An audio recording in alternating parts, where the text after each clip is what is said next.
श्री वल्लभाधीश की जय। अत्र उपस्थित 84 બેઠક ચરિત્ર કથાના પ્રધાન મનોરથી સમગ્ર જગદીશભાઈનો પરિવાર, સર્વે આમંત્રિત ઉપસ્થિત સર્વે મનોરથી પરિવાર એવં આ દિવ્ય સત્સંગ સુધાનું રસપાન કરવા આવેલા સર્વભાગ્યવાન ભગવદીજન, કથાયાત્રાનો આ તૃતીય દિવસ શ્રી મહાપ્રભુજીના દિવ્ય સ્થાનોના ચરિત્રનું અવગાહન આપણે સાથે મળીને કરી રહ્યા છીએ. અનેક અનેક સ્થાનો અને ભૂમિઓના મહાત્મ્ય આપણા ધર્મ ગ્રંથો અને શાસ્ત્રોમાં બતાવવામાં આવે. કોઈ જન્મભૂમિ હોય, કોઈ તપ ભૂમિ હોય, કોઈ સમાધિ ભૂમિ હોય, કોઈ લીલા ભૂમિ હોય, કોઈ જપ ભૂમિ હોય, અનેક અનેક સ્થાનોના મહાત્મ્ય બતાવવામાં આવ્યા છે. ભક્તિ અને સાધનાના માર્ગમાં સ્થાનનું પણ વિશેષ મહાત્મ્ય કહ્યું છે. જેમ કર્મ માર્ગ છે, યજ્ઞ યાગાદિનો માર્ગ, એમાં આટલી વસ્તુની શુદ્ધિ આવશ્યક માનવામાં આવે છે. દેશ, કાલ, દ્રવ્ય, કર્તા, કર્મ અને મંત્ર, આટલા તત્વોની જો શુદ્ધિ ન હોય તો આપણા યજ્ઞો ફલિત ન થાય, એમ શાસ્ત્ર કહે છે. દેશ, કાલ, દ્રવ્ય, કર્તા, કર્મ અને મંત્ર, આ 6 વસ્તુની શુદ્ધિ જોઈએ. સાધન શુદ્ધિ હોય તો ફલની શુદ્ધિ થાય. શ્રી હરિરાય મહાપ્રભુજી શિક્ષાપત્રમાં આ 6 તત્વો સેવામાં કઈ રીતે સાધક છે, વૈષ્ણવો માટે કઈ રીતે શુદ્ધ કહેવાય, એનો ઉલ્લેખ કરે છે. વૈષ્ણવ માટે કયો દેશ ઉત્તમ, દેશ એટલે સ્થાન, કયો કાલ ઉત્તમ, કયો કર્તા ઉત્તમ, એ રીતે 6 ની શુદ્ધિની અત્યારે હું ચર્ચામાં નથી જતો, આપણે તો બેઠક ચરિત્ર જોવું છે. પણ જે ભૂમિ ઉપર શ્રી મહાપ્રભુજી 7 દિવસ બિરાજ્યા હોય અને બિરાજીને ભાગવતજીનું પારાયણ કર્યું હોય, એનાથી ઉત્તમ અને પવિત્ર ભૂમિ બીજી કોઈ ન હોઈ શકે. ગોપાલદાસજી એટલે જ કહ્યું, તે પદ કહ્યું કે એ ચરણારવિંદ જ્યાં જ્યાં પધાર્યા છે, કોમલ પદ જ્યાં કમલ વિલસે, ધન્ય કહું તે દેશ. શ્રેષ્ઠતમ ભૂમિ કઈ, તો કે જે ભૂમિ ઉપર મારા શ્રી વલ્લભના ચરણ જ્યાં પધાર્યા હોય એ ભૂમિ ધન્ય છે.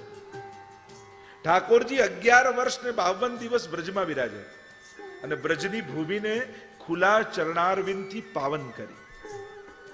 બ્રજની ભૂમિને તો પાવન કરી, પણ ભારતની અન્ય ભૂમિ રહી ગઈ. પછી તો પ્રભુ અવતાર કાર્ય કરવા માટે લાગી ગયા. અને જ્યારે અન્ય ભૂમિએ વિનંતી કરી કે આપે બ્રજને તો પાવન કર્યું પ્રભુ, અમારા ઉપર કૃપા ક્યારે થાય? અને ત્યારે પ્રભુએ કહ્યું કે હમણાં તો બ્રજને પાવન કરવા આવ્યો છું, પણ જ્યારે મહાપ્રભુ બનીને આવીશ ત્યારે સમગ્ર ભારત ભૂમિને પાવન કરીશ. ઠાકોરજી ખુલ્લા ચરણારવિંદથી બ્રજની ભૂમિને પાવન કરી, પણ એ જ પ્રભુ જ્યારે મહાપ્રભુ બનીને આવ્યા ત્યારે ખુલ્લા ચરણારવિંદથી અંગ બંગ કલિંગ કૈકટ મગધ માર સુર સિંધ, તે તામસના અઘર્યા પરતાપ પદરજ ગંધ, તીર્થ સકલ સનાત કીધા ચરણ રેણુ સમાજ. ભારતના સમગ્ર ભૂમિ ઉપર ખુલ્લા ચરણારવિંદથી પધારી અને સમગ્ર ભૂમિને પાવન કરી છે. તીર્થોને તીર્થત્વ પ્રદાન કર્યું છે. અને એ પરિક્રમા દરમિયાન જ્યાં જ્યાં મહાપ્રભુજીએ આ ભાગવતજીના પારાયણ કર્યા એ બેઠકજી રૂપે પ્રસિદ્ધ છે. એને આપણે બેઠકજી કહીએ છીએ. બેઠક એટલે બેસવાનું સ્થાન. એટલે કે આજે પણ આ સ્થાન ઉપર મહાપ્રભુજી બિરાજેલા છે. બિરાજવાનું સ્થાન હોય ને બેઠક કહીએ. આજે પણ હવેલીમાં કહ્યું કે મહારાષ્ટ્ર અત્યારે બેઠકમાં બિરાજ્યા છે, મળવાનું બિરાજવાનું સ્થાન. પણ અહીંયા મહાપ્રભુજી તો આખો દિવસ ભાગવતજીનું પારાયણ કરે. છિનક વિશ્રામ લે નિજ મંડલી બુલાઈ, और मारग रीत दिखाई, प्रगट भय मारग रीत दिखाई.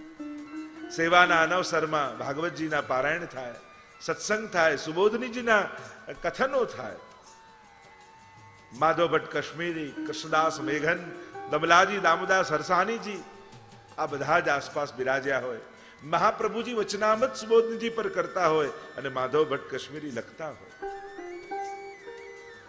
મને તો ઘણી વાર એમ થાય, આપનું શ્રી વલ્લભનું સાનિધ્ય જેને મળ્યું એ વૈષ્ણવ પણ કેવા ભાગ્યશાળી હશે કે જેને શ્રી વલ્લભનું સાનિધ્ય મળ્યું છે. મહાપ્રભુજી આગળ આગળ ચાલતા હોય ને પાછળ પાછળ ચાલવાનું. મહાપ્રભુજી રામદાસજી કેવી સેવા કરતા. જ્યારે મહાપ્રભુજી પૃથ્વી પ્રદક્ષિણા કરવા પધારે ત્યારે રામદાસજીનો એક નિયમ, ઊંધા ચાલે, મહાપ્રભુજીને પીઠ ન કરે. અને મહાપ્રભુજી આમ ચાલતા હોય તો ઊંધા ઊંધા ચાલે. અને સેવા શું કે મહાપ્રભુજી જે રસ્તા ઉપર ખુલ્લા ચરણારવિંદથી પધારતા હોય એનો રસ્તો સાફ કરતા જાય. ક્યાંક શ્રી વલ્લભને કોઈ કાંટો કે કાંકરો ન વાગી જાય, ચરણારવિંદમાં શ્રમ ન પડી જાય, એવી સભાનતા સાથે શ્રી વલ્લભના ચરણારવિંદની સેવા કરે. કોમલ પદ જ્યાં કમલ વિલસે, ધન્ય કહું તે દેશ. એ કોમલ ચરણારવિંદ જ્યાં પધાર્યા એ ભૂમિ ધન્ય છે. અને આવી સેવા રામદાસ કરતા. એક વાર એમના પોતાના પગમાં કાંટો વાગી ગયો અને લોહીની ધારા વહેવા લાગી. પણ મનમાં વિચાર કરે છે, જો હું ઊભો રહીશ તો મહાપ્રભુજીને ઊભા રહેવું પડશે, એમને એટલી વાર શ્રમ પડશે. અને મોટી વાત તો એ મહાપ્રભુજી જેનો ઉદ્ધાર કરવા જઈ રહ્યા છે એના ઉદ્ધારમાં આટલી ક્ષણોનો વિલંબ થઈ જશે. અને એના કલ્યાણમાં, એના ઉદ્ધારમાં આટલી ક્ષણોનો વિલંબ ન થાય એટલે લોહીની ધારા વહેવા છતાં રામદાસ ઊંધા ઊંધા ચાલે છે. અને ત્યારે મહાપ્રભુજીની દ્રષ્ટિ પડી, એવું રામદાસ ઉભા રહો, તમારા પગમાંથી કાંટો કાઢી. કારણ કે ભક્ત એ તો મારા શ્રીઅંગ રૂપ છે.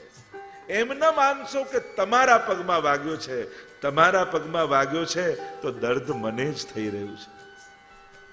આપણે ત્યાં તો 84 વૈષ્ણવોને શ્રી વલ્લભના અંગ રૂપ કહ્યા છે, 252 વૈષ્ણવોને ગુસાઈજીના અંગ રૂપ કહ્યા છે. એટલે કે વલ્લભીઓ વલ્લભથી અળગા નથી. વલ્લભીય વૈષ્ણવ શ્રી વલ્લભથી જુદા નથી. એટલે જ વાર્તા પ્રસંગમાં પ્રસંગ આવે છે ને કે જ્યારે ગુસાઈજી એમના વહુજી સાથે બિરાજ્યા છે અને ત્યારે પ્રશ્ન કર્યો છે કે આ વૈષ્ણવોનું શું સ્વરૂપ છે. ત્યારે ગુસાઈજીએ કહ્યું કે આ પ્રત્યેક મારો વૈષ્ણવ મારા અંગ રૂપ છે. અચ્છા, તો આ ચાચાજી એમનું શું સ્વરૂપ છે? તો કે એ તો મારી આંખોની કીકીઓ છે, મારી આંખોની કીકીઓ છે. શંકા ગઈ વહુજીને, આવું કઈ રીતે થાય? અને એકવાર ચાચાજી ચાલતા ચાલતા જતા હતા હરિવંશજી, અને પગમાં ઠોકર વાગી અને ચરણમાં શ્રમ પડ્યો ને લોહી નીકળવા લાગ્યું. અને વહુજીને સમાચાર મળ્યા કે ચાચાજીને ઠોકર વાગી છે, પગમાં લોહી નીકળે છે. અને એ સમાચાર આપવા માટે ગુસાઈજી પાસે પધાર્યા. અને ગુસાઈજીના નેત્રો બંધ હતા. જ્યાં વહુજી પધાર્યા અને ગુસાઈજીએ નેત્રો ખોલ્યા, જોયું તો ગુસાઈજીની આંખો લાલ થઈ ગઈ છે, જાણે લોહી આંખમાંથી નીકળી રહ્યું છે. અને ત્યારે પ્રગટ પ્રમાણ કરીને બતાવ્યું, આ ચાચાજી મારી આંખોની કીકીઓ છે, એમના ચરણમાં શ્રમ પડ્યો તો મારી આંખોમાં રક્તતા આવી ગઈ. એમ વલ્લભથી વલ્લભીઓ જુદા નથી. અને આવો જ ભાવ જ્યારે હૃદયમાં આવે ત્યારે હરિરાયજીની કૃપા થઈ એમ માનજો કે હા, આજે હરિરાયજીના શબ્દો મને આત્મસાત થયા છે કે આ વલ્લભીઓ પણ વલ્લભ રૂપ છે. બેઠક ચરિત્રનું દર્શન આપણે બધા મળીને કરી રહ્યા છે. ગઈકાલે દ્વિતીય બેઠકજી બડી બેઠકના ચરિત્રનું દર્શન આપણે કરી રહ્યા હતા. શ્રી મહાપ્રભુજીએ આ સ્થાનમાં પોતાના ઉપરણામાં શ્રી ઠાકોરજીને નંદ મહોત્સવ માટે પલ્લું બનાવીને ઝુલાવ્યા. સાધનો ભલે અલ્પ હોય પણ તમે જેનું શરણું લીધું છે ને એ શ્રીનાથજી સર્વ સમર્થ છે. અલ્પ સાધનોથી પણ એ સંતુષ્ટ થનારો છે. તોષિત અલ્પ સાધને શું? એમ હરિરાયજી તો કહે છે, મહાન વ્યક્તિઓને તુચ્છ સાધનોની પરાધીનતા નથી હોતી. કારણ કે પોતે અને નાનો માણસ હોય ને એને સાધનો મોટા જોઈએ, એને સત્કાર મોટો જોઈએ, એને બધા જ વ્યવહાર મોટા જોઈએ.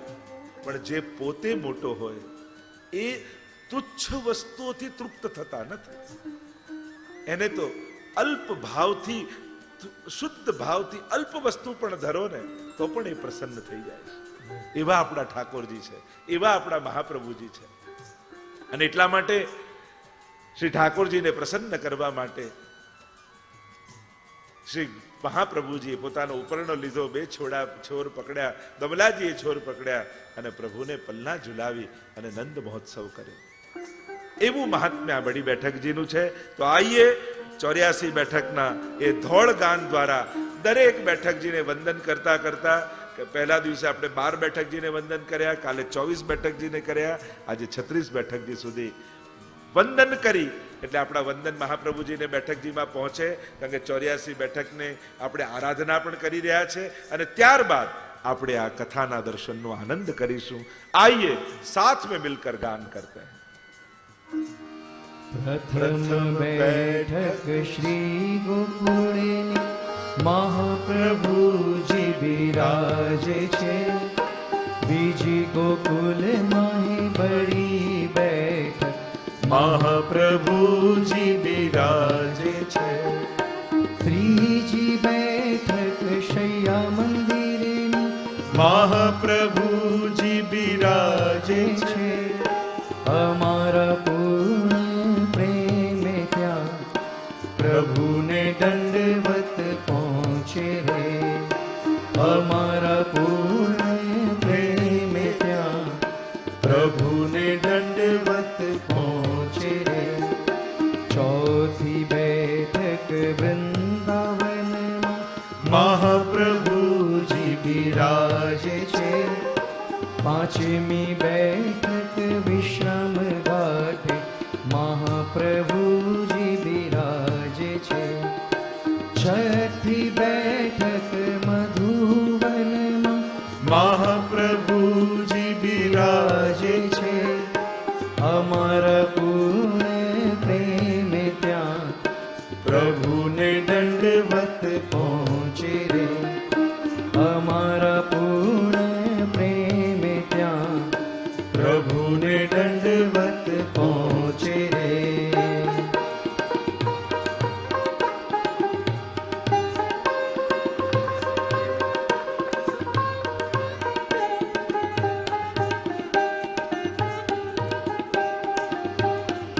સાતમી બેઠક કુમુદવનમાં મહાપ્રભુજી બિરાજે છે, આઠમી બેઠક બહુલાવન મહાપ્રભુજી બિરાજે છે, નવમી શ્રી રાધા કૃષ્ણ કુંડ પર મહાપ્રભુજી બિરાજે છે, અમારા પૂર્ણ પ્રેમે ત્યાં પ્રભુને દંડવત પહોંચે રે. અમારા પૂર્ણ પ્રેમે ત્યાં પ્રભુને દંડવત પહોંચે રે.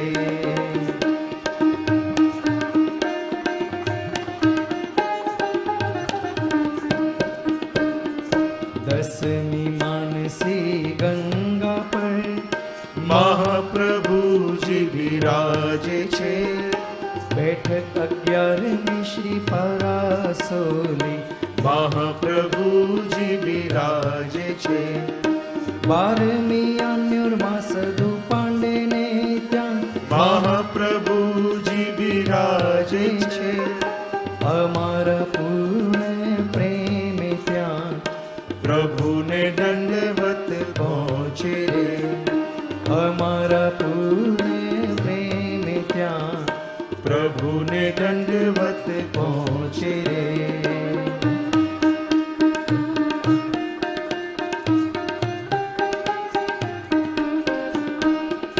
બેઠક 13મી ગોવિંદ કુંડ પર મહાપ્રભુજી બિરાજે છે, 14મી સુંદર શિલા અન્નકૂટ મહાપ્રભુજી બિરાજે છે, 15મી ગિરિરાજ મંદિરની દક્ષિણે મહાપ્રભુજી બિરાજે છે, અમારા પૂર્ણ પ્રેમે ત્યાં પ્રભુને દંડવત પહોંચે રે.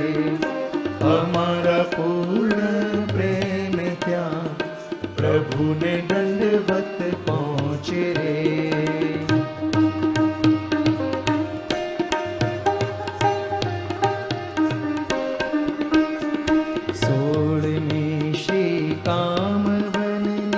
સુરભી કુંડ પર બિરાજે છે. બેઠક 17 ગહ્વર કૃષ્ણ કુંડ મહાપ્રભુજી બિરાજે છે. 18મી સંકેત વન કૃષ્ણ કુંડ પર મહાપ્રભુજી બિરાજે છે. અમારા પૂર્ણ પ્રેમ ત્યાં પ્રભુને દંડવત પહોંચે રે.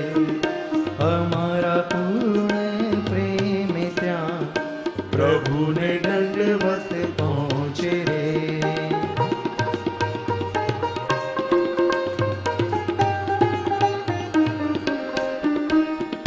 19મી નંદગામની પાન સરોવર મહાપ્રભુજી બિરાજે છે. બેઠક 20મી કોકિલા વનમાં મહાપ્રભુજી બિરાજે છે. 21મી શ્રી ભાંડેર વનમાં હે મહાપ્રભુજી બિરાજે છે. અમારા પૂર્ણ પ્રેમ ત્યાં પ્રભુને દંડવત પહોંચે રે. અમારા પૂર્ણ પ્રેમ ત્યાં પ્રભુને દંડવત પહોંચે રે.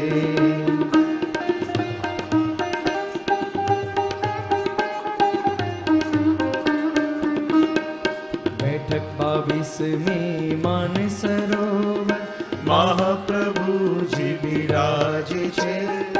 બેઠક 23મી સોરમજી કાંઠે મહાપ્રભુજી બિરાજે છે. 24મી ચિત્રકૂટ કાંતાનાથ પર્વતે મહાપ્રભુજી બિરાજે છે. અમારા પૂર્ણ પ્રેમ ત્યાં પ્રભુને દંડવત પહોંચે રે. અમારા પૂર્ણ પ્રેમ ત્યાં પ્રભુને દંડવત પહોંચે રે.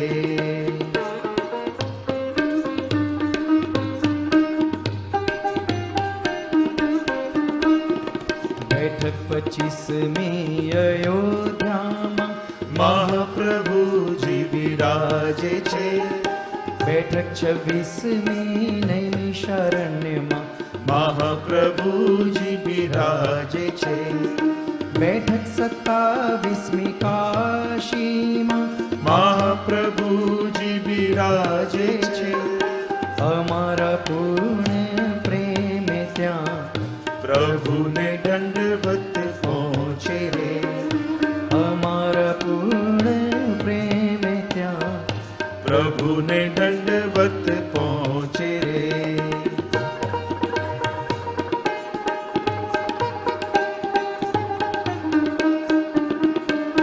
અઠ્ઠાવીસમી કાશીમાં હનુમાન ઘાટે મહાપ્રભુ બિરાજે છે. બેઠક 29મી હરિહર ક્ષેત્રમાં મહાપ્રભુજી બિરાજે છે. 30મી જનકપુર માણેક તળાવ પર મહાપ્રભુજી બિરાજે છે. અમારા પૂર્ણ પ્રેમ ત્યાં પ્રભુને દંડવત પહોંચે રે. અમારા પૂર્ણ પ્રેમ ત્યાં પ્રભુને દંડવત પહોંચે રે.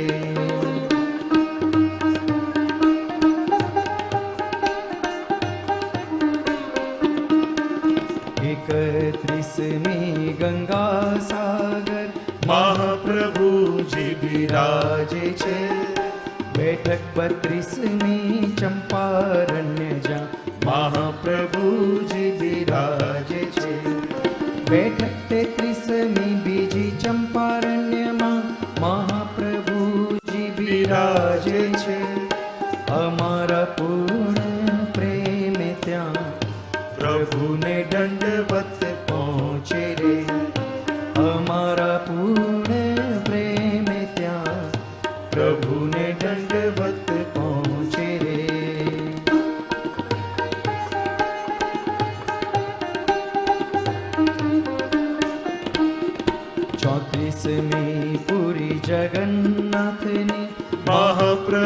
પ્રભુજી બિરાજે છે.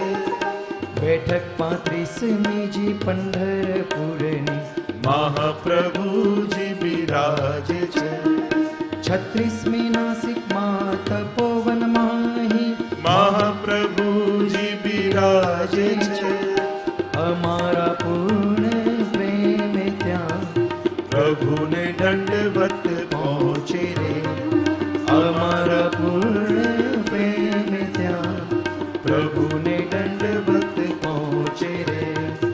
અમારા પૂર્ણ પ્રેમે ત્યાં પ્રભુને દંડવત પહોંચે રે.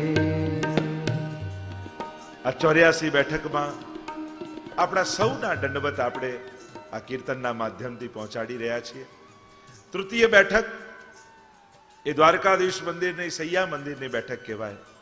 શ્રી ગોકુલમાં બિરાજમાન છે. શ્રી મહાપ્રભુજી અહીં પધાર્યા રાત્રિના સમયે પોઢી રહ્યા હતા. એ જ ગોકુલનું પરમ પાવન સ્થાન છે. અને એ સમયે એ જ ભૂમિની ભીતરમાંથી એક યોગેશ્વર પ્રગટ થયા. હાથ જોડીને દંડવત પ્રણામ કર્યા. મહાપ્રભુજી પૂછ્યું, કોણ છો તમે? અને ત્યારે એ યોગેશ્વરે કહ્યું કે દ્વાપર યુગથી આ ભૂમિની ભીતર હું યોગ બળે છુપાયેલો છું અને આપના પધારવાની હું પ્રતીક્ષા કરી રહ્યો હતો.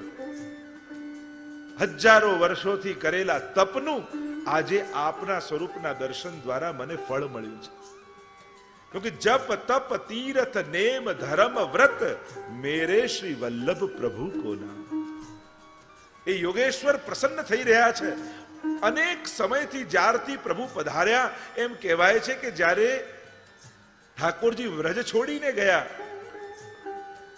અને પ્રભુએ વચન આપ્યું કે હું પાછો આવીશ, ત્યારથી આ યોગેશ્વર આ ભૂમિ ઉપર અંદર રહી યોગ બળે એ પ્રભુ પાછા ક્યારે પધારે એની પ્રતીક્ષા કરી રહ્યા છે.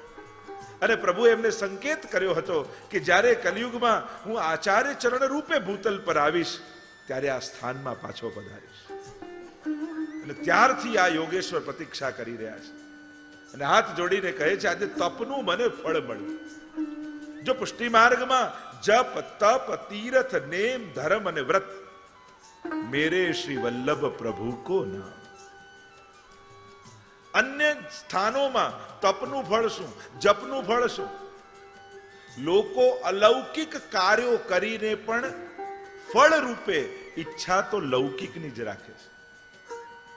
પુષ્ટિ માર્ગમાં ઊંધું છે, લૌકિક કરીને પણ ઈચ્છા અલૌકિકની રાખી છે. ધન કમાવવું છે પણ શેના માટે? પ્રભુને લાલ લડાવી શકો. ઘર બાંધવું છે પણ શેના માટે? ઠાકોરજીને પધરાવી શકો એટલા માટે. પરિવાર બનાવો છે પણ શેના માટે? સાથે મળીને સેવા કરી શકીએ એના માટે. અન્ય સ્થાનોમાં અલૌકિક કાર્યો કરીને પણ ફળ રૂપે શું જોઈએ છે? લૌકિક. ભગવાન દ્વારા પણ મેળવવા શું ઈચ્છે છે? સંસાર. અને પુષ્ટિ માર્ગની વિચારધારા મહાપ્રભુજી આપણને એ આપી કે સંસાર દ્વારા પણ અમારે શ્રીજીને પામવા છે. અમારા તો સાંસારિક લોકો પણ સાંસારિક બંધન નથી, અમારા વૈષ્ણવ સંબંધે છે. અમારા સ્વજનો પણ અમારા આત્મીય વૈષ્ણવો છે. અમારો કંઠીનો સંબંધ છે. આપણે ત્યાં લોહીના સંબંધ કરતા પણ કંઠીનો સંબંધ મોટો માનવામાં આવે છે. તમે વાર્તા સાહિત્યનું પ્રમાણ જોઈ લો. કંઠીના સંબંધ પાછળ લોહીના સંબંધો છોડવા તૈયાર થઈ ગયા લોકો. એટલે કંઠીનો નાતો કારણ લોહીનો સંબંધ જ્યાં સુધી શરીરમાં લોહી છે ત્યાં સુધીનો છે. કંઠીનો સંબંધ તો દેહ પડ્યા પછી ગોલોક ધામમાં પણ એ સંબંધ રહે છે. જ્યારે શરીર નથી રહેતું ત્યારે પણ એ આત્માનો સંબંધ તો શાશ્વત રહે છે. એટલે સાચો સંબંધ આપણે ત્યાં કંઠીનો માનવામાં આવે છે. તો અહીંયા તો જપનું ફળ શું? તો કે શ્રી વલ્લભ. તપનું ફળ શું? તો શ્રી વલ્લભ. એક એક એક એક તમે 84 વૈષ્ણવની વાર્તાઓ તમે જોડતા જાઓ. જપ તપ તીર્થ. અહીંયા કહ્યું ને ગંગાજીના કિનારે રહેતા પણ ક્યારે ગંગાજી સ્નાન કરવા ન ગયા અને દેહ પડ્યો રૂકમણીનો તો કોઈ એમ બોલ્યું કે ગંગાજીને પાઈ લીધા. ગુસાઈજીએ કહ્યું ગંગાજી નહીં, ગંગાજી આમને પાયા. પૂછ્યું કે કેમ સ્નાન કરવા નથી જતા, આટલી નજીક ગંગાજીના રહો છો? તો કહ્યું કે ગંગા જેના ચરણથી પ્રગટી છે એ મારા ઘરે બિરાજે છે અને એની સેવામાં એટલી વ્યસ્તતા છે કે સ્નાન કરવાનો અવસર જ નથી મળતો. કારણ કે અહીંયા સેવા કરું તો શ્રીઅંગનું સુખ મળે અને સ્નાન કરવા માટે જાઉં તો પુણ્ય મળે. મારા માટે પુણ્ય કરતા પણ સેવા મોટું છે.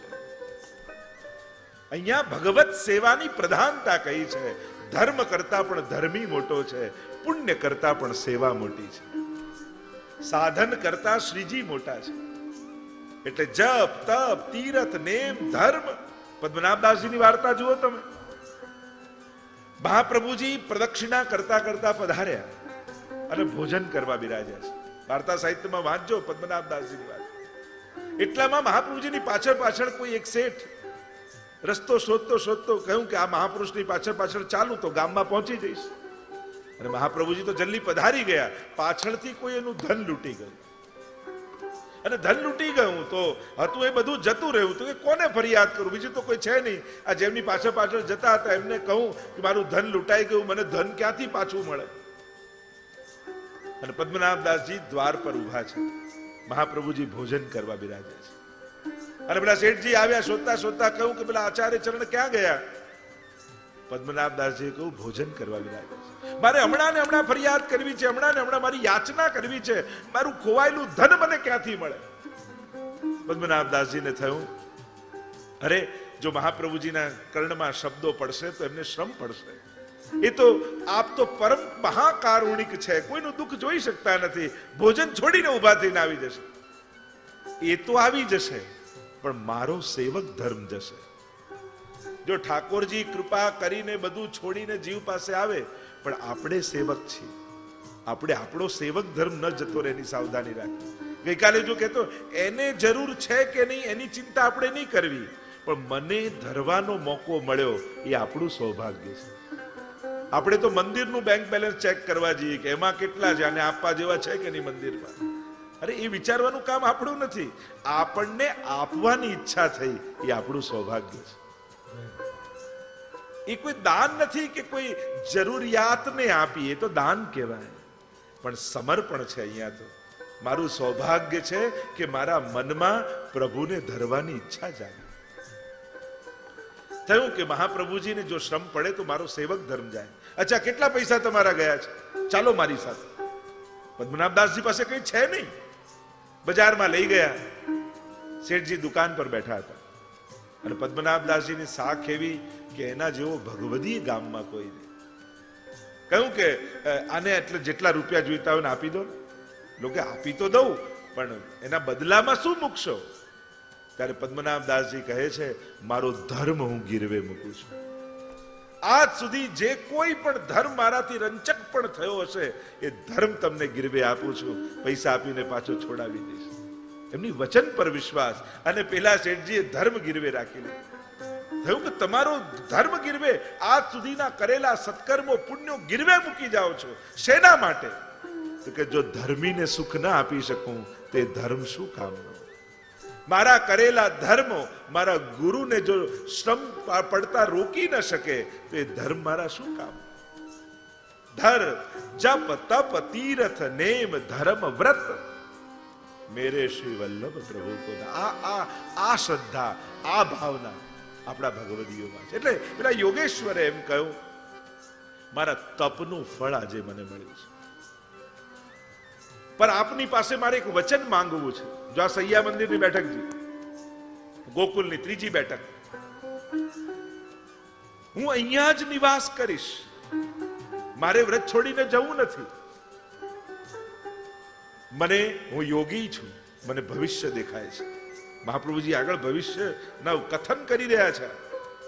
આ ગોકુલ ગામ આપની કૃપાથી વસશે, સુંદર ગામ બની જશે. આપના લાલજી અહીંયા ગોકુલમાં નિવાસ કરશે. આપને ત્યાં 7 પૌત્રો થશે. એમના જુદા જુદા મંદિરો અહીંયા બનશે. પણ એક વચન આપ મને આપો કે આપના વંશમાં જે કોઈ આવે એ મને આ જગ્યાએથી ન ખસેડે એવું વચન આપ મને આપો. મેં અહીંયા ખૂબ તપ કર્યું છે. ત્યારે મહાપ્રભુજીએ વચન આપ્યું કે હા યોગેશ્વર, અમે તો આપને વચન આપીએ છીએ કે મારા વંશમાં, મારા કુળમાં આપને અહીંયાથી કોઈ હટાવશે.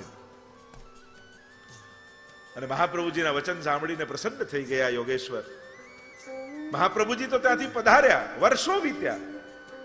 ગુસાઈજીએ નિવાસ કર્યો ગોકુલમાં, અને હવે તો સાતે લાલજીઓના નિવાસ માટે 7 હવેલી બની રહી છે. અને એમાં તૃતીય લાલજી બાલકૃષ્ણલાલજી દ્વારકાધીશનું મંદિર બાંધવાના છે. અને જ્યાં ખોદ્યું, પાયો ખોદ્યો મંદિરનો, એમાંથી આ યોગેશ્વર બહાર આવ્યા. કહ્યું કે આપ બીજે મંદિર બનાવો. અહીંયા આપના પૂર્વજ શ્રી વલ્લભાચાર્યજી મને વચન આપ્યું છે કે મને આપના વંશમાં કોઈ ખસેડશે નહીં. પણ કહ્યું આ તો પ્રભુનું મંદિર બનવાનું છે અને આ સ્થાન નિર્ધારિત થઈ ગયું છે, એટલે તમારે ખસવું જ પડશે. 1 વાર, 2 વાર, 3જી વાર કહ્યું ત્યારે એ યોગેશ્વર 16 હાથ નીચે ભૂમિની અંદર જતા રહ્યા.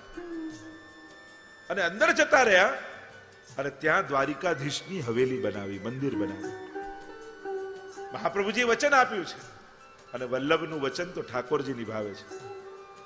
અહીંયા પ્રભુની સેવા કરે છે બાલકૃષ્ણલાલજી. પ્રભુની સેવા થાય ને, રાજભોગ ધરાય ને, તો અહીંયાથી ખૂબ કીડીઓ ઉભરાય છે. લાલ લાલ કીડીઓ એટલી બધી ઉભરાઈ જાય કે પ્રભુને ભોગ ધરવા લાયક ભોગ ન. ઘણા બધા પ્રયાસો કર્યા, ઘણી બધી કોશિશ કરી, પણ એ રોકાતું જ નથી. જ્યારે પણ પ્રભુને ભોગ ધરવામાં આવે એટલે કીડીઓના ઉભરા એટલા બધા થાય કે પ્રભુને ભોગ ધરવા લાયક સામગ્રી ન રહે. થયું કે આવું કેમ થાય છે? આટલા બધા ઉપાયો કરવા છતાં આનું નિરાકરણ કેમ નથી આવતું? જો 2 પ્રકારના પ્રતિબંધ આપણે ત્યાં માન્યા છે, મહાપ્રભુજી સમજાવ્યા. એ તો 16 ગ્રંથની જ્યારે સપ્તાહ કરીશું ત્યારે સમજાયું. જીવકૃત અને ભગવતકૃત. એક છે જીવના કર્મોને કારણે, અધિકારને કારણે આવતા ભક્તિમાં પ્રતિબંધો, અને બીજા છે ભગવાન જ ન ઈચ્છતા હોય કે આના હાથની મારે સેવા નથી લેવી, તો તમે ગમે તેટલું કરો પણ તમારે સંજોગ જ ન બને. ન ભક્તિ કરવાના, ન તીર્થ કરવાના, ન સેવા કરવાના, ન માળા કરવાના, કારણ કે તમને ભગવતકૃત પ્રતિબંધ છે, ભગવાને નાખેલો પ્રતિબંધ છે. અહીંયા કીડીઓ ઉભરાય એટલે કોઈને સમજમાં ના આવે એટલે ગોકુલનાથજીને વિનંતી કરી કે આપ ઠાકોરજીને, શ્રીનાથજીને પૂછો કે આવું કેમ થાય છે. અને જઈને શ્રીનાથજીને વાત કરી કે આ રીતે દ્વારકાધીશનું મંદિર બન્યું છે, ગુસાઈના લાલજીએ સુંદર હવેલી બનાવી છે, અને ત્યાં આ રીતે કીડીઓ ઉભરાય છે ને પ્રભુને ભોગ ધરવાની કોઈ સામગ્રી રહેતી નથી. અને જ્યારે ગોકુલનાથજીએ શ્રીનાથજીને વાત કરી, કારણ કે એ સમયે શ્રીનાથજી ગોકુલનાથજી સાથે વાત કરતા, ત્યારે શ્રીનાથજી એટલું બોલ્યા કે પોતાના કરેલા ભોગવી રહ્યા છે. એક વાક્ય શ્રીનાથજીએ કહ્યું, અને ત્યારે ગોકુલનાથજી આવીને વાત કરી કે શ્રી મહાપ્રભુજીએ વચન આપ્યું છે, આ યોગેશ્વરને મહાપ્રભુજીનું વચન છે કે તમને મારા કુળમાંથી કોઈ પણ અહીંયાથી ખસેડશે નહીં, અને મહાપ્રભુજીની આજ્ઞાનું ઉલ્લંઘન થયું એટલા માટે ઠાકોરજી ભોગ આરોગતા નથી. જો કર્મ કરતા પણ ગુરુ આજ્ઞા શ્રેષ્ઠ છે. ઘણીવાર ગુરુજીને આજ્ઞા કરી કે તું આ કર, તું આ જાપ કર, આ સત્કર્મ કર, આ સેવા કર, પણ આપણે પુસ્તકોમાં વાંચીને આવી જઈએ કે ના આના કરતા તો આ પુણ્ય મોટું છે, આના કરતા તો આ મોટું છે. અરે આજ્ઞા કરતા બીજું કોઈ મોટું સત્કર્મ નથી. સેવા કરતેર ગુરોર આજ્ઞા. આપણને જે આજ્ઞા થઈ એનાથી મોટું પુણ્ય બીજું કોઈ ન હોઈ શકે. અને મહાપ્રભુજીની આજ્ઞાનું ઉલ્લંઘન એનાથી મોટો દોષ શું હોય? મહાપ્રભુજીએ દરેક વૈષ્ણવને કઈ આજ્ઞા કરી છે, પણ મહાપ્રભુજી એટલા કૃપાળુ છે ને, એમ નથી કે આ કર. મહાપ્રભુ ઇતિ મે મતિ, જો આ ગુરુની ઉદારતા, મારું આવું માનવું છે, આમ કરો તો સારું, આમ થાય તો સારું, ઇતિ મે મતિ. મહાપ્રભુજી ગ્રંથના અંતમાં એમ લખે છે આ મારી સમજ છે, આમ થવું જોઈએ, આમ કરવું જોઈએ. શ્રેષ્ઠ પુરુષો હોય એ આગ્રહ ન રાખે, એમ કે આવું કરો તો સારું, આવું થાય તો સારું, આમ થવું જોઈએ. પણ ગુરુની ઈચ્છા એ શિષ્ય માટે તો આજ્ઞા જ છે. એને કહેવાની જરૂર ન પડે, એની ઈચ્છા જ આપણી આજ્ઞા માની લેવી. અને જ્યારે એણે ઈચ્છા પ્રગટ કરી ત્યારે જ્યારે અલૌકિક કાર્યોમાં, અલૌકિક આજ્ઞાઓમાં આપણી લૌકિક બુદ્ધિનો ઉપયોગ કરીએ છીએ ત્યારે હાનિ આપણી જ થાય છે. આપણે નથી જાણતા કે શા માટે એમણે આજ્ઞા કરી. ઘણી વાર ગુરુની વાતો વર્ષો પછી આપણને સમજાતી હોય કે ના, એ કહેતા હતા એ સાચું, એ સમય આપણને ના સમજાય. તો શ્રી મહાપ્રભુજીની આજ્ઞાનું ઉલ્લંઘન થયું એટલે શ્રીનાથજી બાબાએ કહ્યું કે પોતાના જ કરેલા ભોગવ્યા છે. સેવામાં સાવધાન રહેવું. ઘણીવાર ઘણી વસ્તુઓનો અતિ આગ્રહ આપણને પ્રભુને શ્રમ આપનારો કરી દે છે. અને સેવા એ પ્રભુના સુખ માટે છે, કોઈના શ્રમ માટે નથી. આપણી સેવા થકી કોઈને પણ તકલીફ ન પડવી જોઈએ, એ હંમેશા સાવધાની રાખવી. મહાપ્રભુજી તો આજ્ઞા કરે છે, સાથ આપે તો બહુ સારી વાત, નથી આપતા કયા પછી પણ નથી આપતા, પણ ક્લેશ ન કરો. પ્રભુ નિમિત્તે ક્યારે પણ ક્લેશ ન થવો જોઈએ. ક્લેશ કરીને કરેલી સેવાથી ઠાકોરજીને પ્રસન્નતા થતી નથી. ક્લેશને ટાળો, કારણ કે જ્યારે ક્લેશથી ઉદ્વેગ આવશે તો સેવામાં ઉદ્વેગને પ્રતિબંધ કયો છે. કોશિશ કરો સેવા જેને ત્યાં બિરાજે છે એના ઘરમાં આનંદ રહે. આપણા ઘરે ઠાકોરજી છે, અને જેના ઘરે ઠાકોરજી હોય, જે ઠાકોરજીની સેવા કરતો હોય, એ તો કેવો વિચાર વાળો હોય, એની ભાવનાઓ કેવી હોય. કારણ કે સેવા કરવા તમારા વિચારો તૈયાર નહીં હોય, તમારું મન અને બુદ્ધિ તૈયાર નહીં હોય, તો સેવા પણ ક્લેશનું કારણ થઈ જશે. ખરેખર સેવા તો આનંદનું કારણ છે, અને આનંદ નિમિત્તની સેવા આપણા માટે ક્લેશનું કારણ બની જાય છે. તો ચિંતન કરવું કે ક્યાંક મારી સમજમાં, મારા વ્યવહારમાં, મારા ચિંતનમાં કંઈક ફેર લાગે છે. મહાપ્રભુજી તો ત્યાં સુધી કહે છે કે આપણા ઘરમાં કોઈ કામ કરતું હોય એને આપણી સેવા થકી શ્રમ ન પડવો, તકલીફ ન પડવી જોઈએ. કારણ કે સેવા એ નિજનો ને પ્રભુનો આનંદ છે, એ કોઈના ક્લેશ માટે. અહીંયા જ્યારે મહાપ્રભુજીની આજ્ઞાનું ઉલ્લંઘન થયું ને ભક્તને દુઃખ આપી ભગવાન ક્યારે રાજી થતા નથી. આ યોગેશ્વર તો પરમ ભક્ત છે. કોશિશ કરવી ક્યારે કોઈ વૈષ્ણવનો અપરાધ ન થાય, કોઈ ભગવદીયનો દોષ ન થાય, એની સાવધાની રાખવી. અહીંયા યોગેશ્વરને જ્યારે આજ્ઞા આપી એટલે નક્કી કર્યું કે હવે આ દ્વારકાધીશનું સ્વરૂપ મથુરાધીશ સાથે બિરાજશે અને અહીંયા નહીં બિરાજમાન કરીએ. આમ વિચાર કરી મહાપ્રભુજીની આજ્ઞાને આદર આપ્યો અને ત્યારે ઠાકોરજી સુખેન મથુરાધીશની સાથે બિરાજવા લાગ્યા. તો આ ત્રીજી બેઠક સૈયા મંદિરની બેઠકમાં આપણે બધા જ મહાપ્રભુજીને દંડવત પહોંચાડીએ. બોલો વલ્લભાધીશ કી જય. ચોથી બેઠક શ્રી વૃંદાવનમાં બંસી ભટ્ટની. વૃંદાવન શોભન નહીં, નંદ ગામ સો ગામ, બંસી બટ સો બટ નહીં, कृष्ण नाम सोना. हमारे ब्रज के संत गाते हैं वृंदावन शोभन नहीं. 12 वन છે વૃંદાવનમાં, બ્રજમાં 12 વન છે, પણ વૃંદાવન જેવું કોઈ વન નથી. નંદ ગામ સો ગામ, ગામ તો અનેક છે બ્રજમાં, પણ નંદ ગામ જેવું ગામ નથી જ્યાં આપણા ઠાકોરજી પ્રગટ થયા, નંદ મહોત્સવ થયો. બંસી બટ સો બટ નહીં. યાત્રા કરવા જાવ તો અનેક વડ બટ બતાવવામાં આવે કે અહીંયા દંડવત કરો, અહીંયા આ લીલા થઈ, અહીંયા આ લઈ થઈ, એવા જુદા જુદા બટ છે બધું, પણ બંસી બટ જેવું કોઈ બટ નથી. ઓર કૃષ્ણ નામ સોના. પ્રભુના નામ તો અનેક છે, પણ કૃષ્ણ જેવું બીજું કોઈ નામ નથી. તો આ બંસી બટમાં શ્રી મહાપ્રભુજીની બેઠકજી બિરાજમાન છે. કદંબના વૃક્ષ નીચે મહાપ્રભુજી અહીં બિરાજમાન થયા. પ્રભુદાસ જલોટા મહાપ્રભુજીના સેવક, જેને મુક્તિ લખીને આપી હતી અને ગોવાલણને મુક્તિ મળી ગઈ દહીંના બદલામાં, એ વાર્તાનો પ્રસંગ પ્રભુદાસ જલોટાની વાર્તામાં આવે છે. એ મહાપ્રભુજીની સાથે યાત્રામાં છે અને મહાપ્રભુજી જ્યારે પધારે છે પૃથ્વી પ્રદક્ષિણા કરવા માટે, ત્યારે ઠાકોરજી સાથે બિરાજતા હોય અને બધી જ મેણ મર્યાદા આદિ બધાનું પાલન થતું હોય.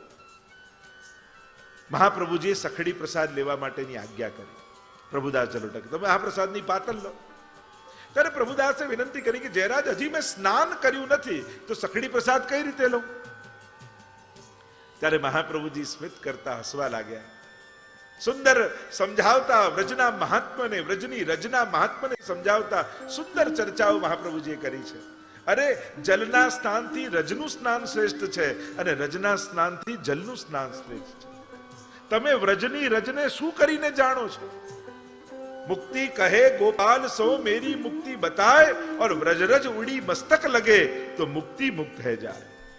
જે મુક્તિને પણ મુક્તિ આપવાનું સામર્થ્ય રાખે છે એવી આ વ્રજની રજ છે. એટલે પ્રભુદાસ જ્યાં કણ કણમાં કૃષ્ણ બિરાજમાન હોય, ઠાકોરજી મહાપ્રભુજી એવી કૃપા કરી અને પ્રભુદાસ જલોટાને સમજાવ્યું કે અહીંયા તો પત્રે પત્રે ચતુર્ભુજ બિરાજે છે. વ્રજના વૃક્ષો, રજ, જલ કોઈ સાધારણ નથી. અહીંયા તો કણ કણમાં ઈશ્વર બિરાજમાન છે. અને આમ કહી પ્રભુદાસ જલોટા પર એવી કૃપા કરી કે જ્યાં વૃક્ષ સામે જોયું તો એના પત્તે પત્તે ચતુર્ભુજ નારાયણના દર્શન પ્રભુદાસ જલોટાને થયા. અવાક બની ગયા. કેવી ગુરુની કૃપા થઈ! અને એવી કૃપા થઈ કણ કણમાં કૃષ્ણનો અનુભવ થયો. કહ્યું સ્નાન જ્યારે ઠાકોરજી પ્રગટ કણે કણમાં હોય ત્યારે શું સ્નાન ને શું સ્નાન ન કરવું. અહીંયા તો કૃષ્ણ સિવાય બીજું કંઈ છે જ નહીં. અને પ્રભુનો પ્રસાદ જ્યારે સામે છે ત્યારે કેવલ એને ગ્રહણ કરશો તોય તમે પવિત્ર થઈ જશો. કારણ કે આમાં પ્રભુનું અધરામૃત મળેલું છે. આમ કરીને વ્રજના મહાત્માને સમજાવ્યું અને કણ કણમાં કૃષ્ણ છે. રજનું સ્નાન પણ તમે વ્રજ રજમાં આળોટો છો તે રજનું સ્નાન છે. આવું મહાત્મ્યનું દર્શન પ્રભુદાસ જલોટાને કરાવ્યું છે. જ્યાં ભગવત ધર્મ હોય ત્યાં દેહ ધર્મ ગૌણ થઈ જાય છે. કારણ તમે ભગવત ધર્મ કરી રહ્યા છો. એટલે જ વાર્તા સાહિત્યમાં પ્રસંગ આવે છે ને, વાઘાજી રાજપૂતનો પ્રસંગ આવે છે. આપણે આજ્ઞા કરી હતી કે રોજ એક વૈષ્ણવને પ્રસાદ લેવડાવીને પ્રસાદ લેજો. હવે રાજાના સિપાહી હતા અને સિપાહી હતા એટલે એકદમથી યુદ્ધ છેડાઈ ગયું. એટલે રાજાએ સમાચાર પહોંચાડ્યા કે હમણાં ને હમણાં યુદ્ધ માટે નીકળો, યુદ્ધ છેડાયું છે ને યુદ્ધ ખેલવાનું છે. અને વાઘાજી એ રાજપૂત સેવામાં હતા. ઠાકોરજીની સેવા કરતા કરતા તુરંત ઠાકોરના શૃંગાર ધર્યા, રાજભોગમાં પૂરણપુરી બનાવી હતી, પૂરણપુરી ધર્યા ઠાકોરજીને રાજભોગમાં અને યુદ્ધના મેદાનમાં ઘોડા પર સવાર થઈને નીકળી ગયા. નીકળ્યા તો ખરા યુદ્ધ લડવા માટે, પણ અહીંયા ઉતાવળે ઉતાવળે ઠાકોરજીને રાજભોગ ધર્યો તો ખરા, પૂરણપુરી ધરી તો ખરા, પણ એમાં ઘી ચોપડવાનું ભૂલી ગયા. એટલે ઠાકોરજી મુખમાં મૂકીને એટલી ગળામાં ખૂંચી ઠાકોરજીને કે ત્યાં યુદ્ધના મેદાનમાં જતા એ રાજપૂતને ઠાકોરજીએ જતાવ્યું કે તે ઉતાવળે ઉતાવળે રાજભોગ તો ધર્યો પણ ઘી ધરવાનું ભૂલી ગયો છે અને આ પૂરણપુરી મારા ગળામાં ખૂંચે છે. આવી જ્યારે આજ્ઞા કરી ત્યારે પેલા વૈષ્ણવ વિવળ થઈ ગયા. અરે મારી સેવામાં ઉતાવળ થઈ ગઈ, પ્રભુને ઘી ધરવાનું ભૂલી ગયા. ઉતાવળે ઉતાવળે પાછા ઘોડો દોડાવ્યો, આવ્યા ઘરમાં, ગયા અપરસ કરવા માટે ભીતર, અને ભીતર અપરસ કરીને પાછા આવ્યા નિજ મંદિરમાં. વૈષ્ણવ પ્રસાદ લેવા માટે બેઠા છે. પ્રભુને શ્રમ પડી રહ્યો છે એવો તાપ એના મનમાં થયો કે અપરસ તો કરવા ગયા પણ પગમાંથી જોડા કાઢવાનું ભૂલી ગયા. દોડતા દોડતા ગયા, ઘીનો લીધો ડબરો અને પૂરણપુરી પર પધરાવી દીધો. અને જે પ્રસાદ લેવા આવ્યા હતા એને વૈષ્ણવનો ભાવ ન દેખાયો પણ જોડા દેખાઈ ગયા. આ મોટા વૈષ્ણવ કેવડાવે છે ગામમાં, મોટા ભગવતી બનીને ફરે છે, હું સેવા કરું, પ્રસાદ લેવા આવું, અને જેને જોડા કાઢવાનું ભાન નથી એને ત્યાં પ્રસાદ ક્યાંથી લેવાય? જાઓ જાઓ પ્રસાદ નહીં લઈએ. ભૂખ્યા વૈષ્ણવ ઘરેથી નીકળી ગયા. તમારે ત્યાં અમે પ્રસાદ નહીં લઈએ એમ કઈ નીકળી તો ગયા. પેલાને તો ઠાકોરજી યાદ રહ્યા પણ પગમાં જોડા છે કે નહીં એ ભાન જ ન રહ્યું. જ્યાં આત્મધર્મ હાવી હોય ત્યાં દેહ ધર્મ ગૌણ થઈ જાય છે. અને ભૂખ્યા ગયા ત્યારે એને થયું મારા ઘરેથી વૈષ્ણવ ભૂખ્યા ગયા છે, જો એ પ્રસાદ ન લે તો મારાથી કેમ લેવાય? અને ત્યારે ગુસાઈજીને એમ થયું કે આ ખોટું થયું. પેલા વૈષ્ણવને સમજાવ્યું ને કહ્યું કે તમને એ વૈષ્ણવનો ભાવ ન દેખાયો, જોડા દેખાય, અને જેને જોડા દેખાય ને એને જોડા જ પડે. હા, પણ આવા ભગવદીઓ માટે આપણે તો ધ્યાન રાખવું, કોઈ મોટા ભગવદીઓના ખોટા અનુકરણો કરીને છૂટ નહીં લઈ લેવી. આ બધું ભગવદીઓ માટે છે. આપણે તો હજી ભક્ત બનવાની પ્રોસેસમાં છે. હજી આપણે સારા માણસે નથી બન્યા, તો ભગવદી બનવું તો ઘણું દૂર છે. આપણે હજી સારા માણસ તો બનીએ, પછી ભગવદીની વાત કરીશું. એટલે કોઈ મહાન ભગવદી કે આચાર્યોને કોઈ ને કોઈ એમના પર થયેલી કૃપાને જોઈ આપણે છૂટ નહીં લેવી. આપણે તો બધા જ નિયમો પાળવા, આપણે તો આ બધા જ કાયદાઓ, નિયમો, ધર્મના જે અનુશાસનો બતાવ્યા છે, આ એક પ્રકારનું રિસ્પેક્ટ છે ભગવાનનું, અને આપણે આપવું જોઈએ. જ્યારે એવી અવસ્થા આવી જાય કે આપણને દેહભાન ભૂલાઈ જાય, પછી કોણ આપણને કહેવા આવવાનું છે? દેહભાન છે અને એમાંય અહમ ભાવ છે, ત્યારે તો બધું પાળવું જોઈએ. તો આ જે કથા કહી રહ્યો છે કે જ્યાં આત્મધર્મ હોય ત્યાં પછી દેહ ધર્મ ગૌણ થઈ જાય છે. એટલે મહાપ્રભુજીએ કહ્યું, મહાપ્રસાદ લેવાની અમે આજ્ઞા કરીએ છીએ, પછી મેં તને નથી પૂછ્યું કે તું સ્નાન કર્યું છે કે નહીં, તો તું મને કેમ યાદ અપાવે છે? જ્યારે આજ્ઞા થઈ ગઈ તો આજ્ઞાથી મોટું બીજું શું હોઈ શકે? આમ પ્રભુદાસ જલોટા પર મહાપ્રભુજીએ કૃપા કરી છે. અહીંયા મહાપ્રભુજીના, ગુસાઈજીના, ગોકુલનાથજીના અને દામોદરદાસ હરસાનીજીના આ 4 બેઠકજી અહીંયા બંસી ભટ્ટ પર બિરાજમાન છે, વૃંદાવનમાં બિરાજમાન છે. અહીંયા કહેવાય છે કે ચૈતન્ય મહાપ્રભુ ના સેવક ગોપાલદાસ, એમને શાલિગ્રામજી ની સેવા ગુરુદેવે પધરાવી દીધી, પણ એને આસક્તિ હતી મુકુટ કાચનીના શિંગાર ધરે એવા ઠાકોરજીની સેવા કરવાની. હવે શાલિગ્રામજીનું સ્વરૂપ હોય તો ગોળ હોય, એમાં કોઈ શિંગાર તો થાય નહીં. પંચામૃત થઈ શકે, ચંદન કંકુ આદિ ચડી શકે, તુલસી પત્ર ચડી શકે, બીજા કોઈ શણગાર તો શાલિગ્રામજીને આવતા નથી, કારણ કે પ્રગટ વિષ્ણુ રૂપ માનવામાં આવે છે. જો આપણે ત્યાં તમે ઠાકોરજીનું સ્વરૂપ લો તો એને પુષ્ટાવવું પડે. પુષ્ટાવવું એટલે એમાં આવિર્ભાવ કરાવવો પડે. પણ ગિરિરાજજી અને શાલિગ્રામજી આ 2 સ્વરૂપોને પુષ્ટાવવાની જરૂર નથી હોતી. આ જ્યારે તમે સેવામાં પધરાવો છો, શાલિગ્રામજી અને ગિરિરાજજી, એમને પુષ્ટાવાનો ક્રમ આપણે ત્યાં નથી, કારણ કે સ્વયંમાં ભગવત સ્વરૂપ છે, એમાં પ્રગટ ભગવત સ્વરૂપ બિરાજમાન જ છે.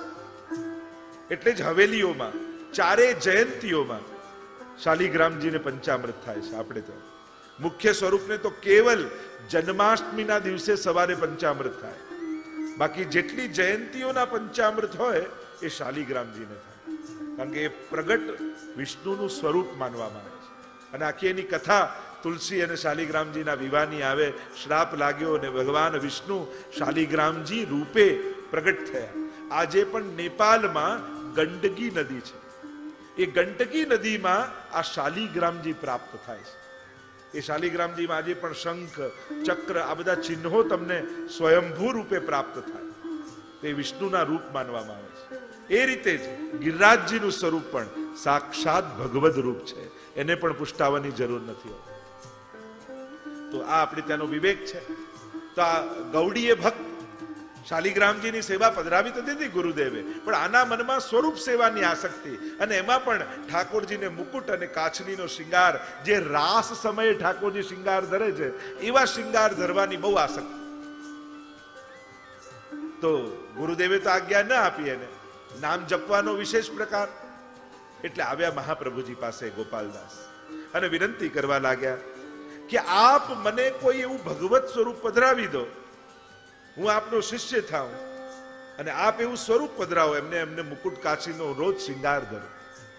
ત્યારે મહાપ્રભુજીએ બહુ સુંદર આજ્ઞા કરી, જો તારી શ્રદ્ધા સાચી હશે ને તો તારે બીજું કોઈ સ્વરૂપ પધરાવવાની જરૂર નથી. આ શાલિગ્રામમાંથી જ ઠાકોરજી પ્રગટ થઈ, તારો જેવો ભાવ છે એવા તને દર્શન આપશે. આ મહાપ્રભુજીએ સુંદર વચનો કહ્યા. આપણને શું થાય, આ પધરાવી લઉં, પેલું પધરાવી લઉં, ગિરિરાજજી પધરાવી લઉં, મદન મોહનલાલજી પધરાવી લઉં, ગોરધનનાથજી પધરાવી લઉં, લાલને પધરાવી લઉં. અરે ઠાકોરજી મોટા કરવાની શોધવાની જરૂર નથી, ભાવ મોટો કરવાની જરૂર છે. ભગવાન બદલવાની જરૂર નથી, મન બદલવાની જરૂર છે. જો તમારી શ્રદ્ધા દ્રઢ હશે તો યમુનાજીનો ઉત્સવ આવશે ને ત્યારે તમને તમારા લાલન યમુનાજી જેવા લાગશે. મહાપ્રભુજીનો ઉત્સવ આવશે તો તમારા લાલન વલ્લભ જેવું મુખારવિંદ લાગશે. જ્યારે જેવો ભાવ તમારા મનમાં હશે એવા થઈને તમને તમારા ઠાકોરજી અનુભવ કરાવશે. અત્યારે આપણને કોશિશ એમ કરી આ પધરાવું ને પેલું લઈ આવ. ઘણાના તો મંદિરો એવા ભરાયેલા હોય, જેટલા દુનિયા ભગવાન ભરના ભગવાનના ફોટા મળે એટલા મંદિરમાં મૂકતા જ જાય, મૂકતા જ જાય, મૂકતા જ જાય. અને પછી એવું ભરે હવે સેવા કરવાની જગ્યા જ નથી. અને એકવાર પધરાયા પછી કાઢવાની તો હિંમત આપણને થાય નહીં. એમ થાય કે હવે આ નારાજ થઈ જશે તો, આ મારું બગાડી દેશે તો, આ મારું ખરાબ કરી દેશે તો. એકવાર કોઈ સ્વરૂપ મંદિરમાં મૂક્યું પછી કાઢવાની હિંમત આપણી હોતી નથી. પછી તો બીક લાગે ને, ઓ આમ થઈ જશે, આમ કરી દેશે. એટલે કોઈ બી કાંઈ પણ આપે તો એકદમથી મંદિરમાં નહીં પધરાવો. મંદિરની આસપાસ તમે મૂકી શકો, પણ તમારા સેવા કરવાનું જ્યાં મંદિર છે એમાં તમારા પુષ્ટાયેલા જે ઠાકોરજી બિરાજે છે એ પૂરતા છે. જે મળે ફોટા, જે મળે સ્વરૂપ એ બધું મંદિરમાં નહીં મૂકી દો. મંદિરની આસપાસ મૂકો કે તમે સ્મરણ કરી શકો, વંદન કરી શકો, પણ તમારા સેવા કરવાનું જે સ્થાન છે એમાં તો તમારા પુષ્ટાયેલા, તમારા માથે બિરાજેલા ઠાકોરજી પધરાવા.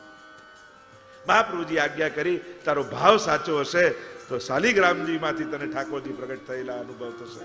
અને એ દિવસે ઘરે ગયો. રાતના સમયમાં એવો વિરહ થયો કે મને મારું ભગવત સ્વરૂપ ક્યારે મળે, આવા સેવ્ય પ્રભુ મને ક્યારે મળે. અને બીજા દિવસે જ્યાં પ્રભુની સેવા કરવા માટે શાલિગ્રામજીની ગયો, ત્યાં શાલિગ્રામમાંથી રાધા રમણ ઠાકોરજી પ્રગટ થયા. જેવો એનો ભાવ હતો એવા સ્વરૂપ પ્રગટ થયા. મુકુટ કાચનો શિંગાર ધરેલા ઠાકોરજી પ્રગટ થયા. અને એ સ્વરૂપની સેવા કાયમ માટે જીવ કરવા લાગ્યા. આ ગુરુના વચનની તાકાત છે. જ્યારે શ્રી વલ્લભના મુખમાંથી વચન નીકળ્યા છે તો ઠાકોરજી પણ એ વચન પૂરું કરવા માટે બંધાય છે. આ ભક્તનો ભાવ જ્યારે નિષ્ઠા થઈ, અને એટલા માટે આપણે ત્યાં એક શબ્દ છે સ્વરૂપ નિષ્ઠા, સ્વરૂપ આસક્તિ. આપણને આપણા સેવ્ય પ્રભુમાં આસક્તિ છે, નિષ્ઠા છે. અને જો છે તો તમારો જેવો ભાવ હશે એ દિવસે એવા સ્વરૂપના ઠાકોરજી અનુભવ કરાવશે. તો આવું ચરિત્ર આ બંસી ભટ્ટના વૃંદાવનના બેઠકજીનું છે. મહાપ્રભુજી ત્યાં બિરાજમાન છે. આપણે સૌ બંસી ભટ્ટ વૃંદાવનમાં બિરાજતા મહાપ્રભુજીના ચરણારવિંદમાં વંદન કરીએ. બોલો વલ્લભાધીશ કી જય. પાંચમી બેઠક મથુરામાં વિશ્રામ ઘાટની. મહાપ્રભુજીના યમનાષ્ટકના શબ્દોને યાદ કરું. વિશુદ્ધ મથુરા તટે. સપ્તપુરીઓમાંની પુરી છે. મથુરા એ કોઈ સાધારણ સ્થાન નથી. પરમ પાવન તીર્થ પુરી માનવામાં આવ્યું છે. વિશુદ્ધ મથુરા તટે, મથુરાના તટને વિશુદ્ધ કહ્યું છે મહાપ્રભુજી. એ મોક્ષદાયીની છે. મહાપ્રભુજી મથુરામાં વિશ્રામ ઘાટે પધાર્યા છે. વિશ્રામ ઘાટે મહાપ્રભુજી પધાર્યા. જોયું તો આખું સ્થળ નિર્જન બન્યું છે. સ્મશાનની ભૂમિ દેખાઈ મથુરામાં. મહાપ્રભુજીનું મન ખિન્ન થયું કે આવી સ્મશાનની ભૂમિ જ્યાં ચારે બાજુ હોય ત્યાં કઈ રીતે આ પાવન પારાયણ થઈ શકે. એટલે પોતાના ઝારીજીમાંથી જલ અભિમંત્રિત કરીને આપ્યું. કૃષ્ણદાસ મેઘનને કહ્યું કે આ બધે જલ છાંટીને આવો, અને જ્યાં જ્યાં જલ છાંટીશ ત્યાં સુંદર ગામ વસી જશે, નગરી વસી જશે. અને કૃષ્ણદાસ મેઘને જ્યાં જ્યાં જલ છાંટ્યું ત્યાં સુંદર ગામ વસી ગયું. સમયાંતરે મહાપ્રભુજી વિશ્રામ ઘાટની નિકટ પધાર્યા. અને આજે પણ તમે મથુરામાં જાઓ, વિશ્રામ ઘાટ પાસે મહાપ્રભુજીના બેઠકજી બિરાજમાન છે. ત્યાં મહાપ્રભુજી બિરાજમાન થયા. ભાગવતજીનું પારાયણ કર્યું. 7 દિવસ સુધી મહાપ્રભુજી ભાગવતજીનું પારાયણ કરી અને શ્રી યમુનાજીને સંભળાવવા લાગ્યા. આ વિશ્રામ ઘાટની અનેક અનેક ભાવનાઓ છે. કહેવાય છે કે કંસનો વધ કરી અને ઠાકોરજીએ વિશ્રામ કર્યો હતો, એટલે એનું નામ વિશ્રામ ઘાટ છે. એક ભાવ એ પણ બતાવ્યો કે જ્યારે ઠાકોરજી વ્રજમાંથી મથુરા આવ્યા ત્યારે વ્રજથી નીકળીને સૌથી પહેલા મથુરામાં આ સ્થાન ઉપર પ્રભુએ વિશ્રામ કર્યો હતો, એટલે એનું નામ વિશ્રામ ઘાટ છે. મહાપ્રભુજી અહીંયા પધાર્યા છે વિશ્રામ ઘાટમાં. સવારનો સમય છે અને સવારના સમયે શ્રી યમુનાજીની શોભાને જોયું આ વિશ્રામ ઘાટ પર. અને મહાપ્રભુજીએ યમુનાજીની આરતી ઉતારી. અને ત્યારથી કહેવાય છે કે આ વિશ્રામ ઘાટ ઉપર યમુનાજીની આરતીનો ક્રમ થયો. આ એ 2 પંક્તિ દ્વારા આપણે યમુનાજીની આરતી કરી લઈએ. જય જય શ્રી મહાપ્રભુજી આરતી કરી રહ્યા છે શ્રી યમુનાજી. જોતા જન્મ સુધાર્યો, જોતા જન્મ સુરે પૂરા. મા જય જય શ્રી યમુના. બોલો શ્યામ સુંદર શ્રી યમને મહારાણી કી જય. કહેવાય છે કે ત્યારથી યમુનાજીની આરતીનો ભાવ આપણે ત્યાં માનવામાં આવે છે. મહાપ્રભુજી નિકટ બિરાજ્યા છે, પારાયણ કર્યું છે ભાગવતજીનું. યમુનાજી અતિ પ્રસન્ન થયા છે.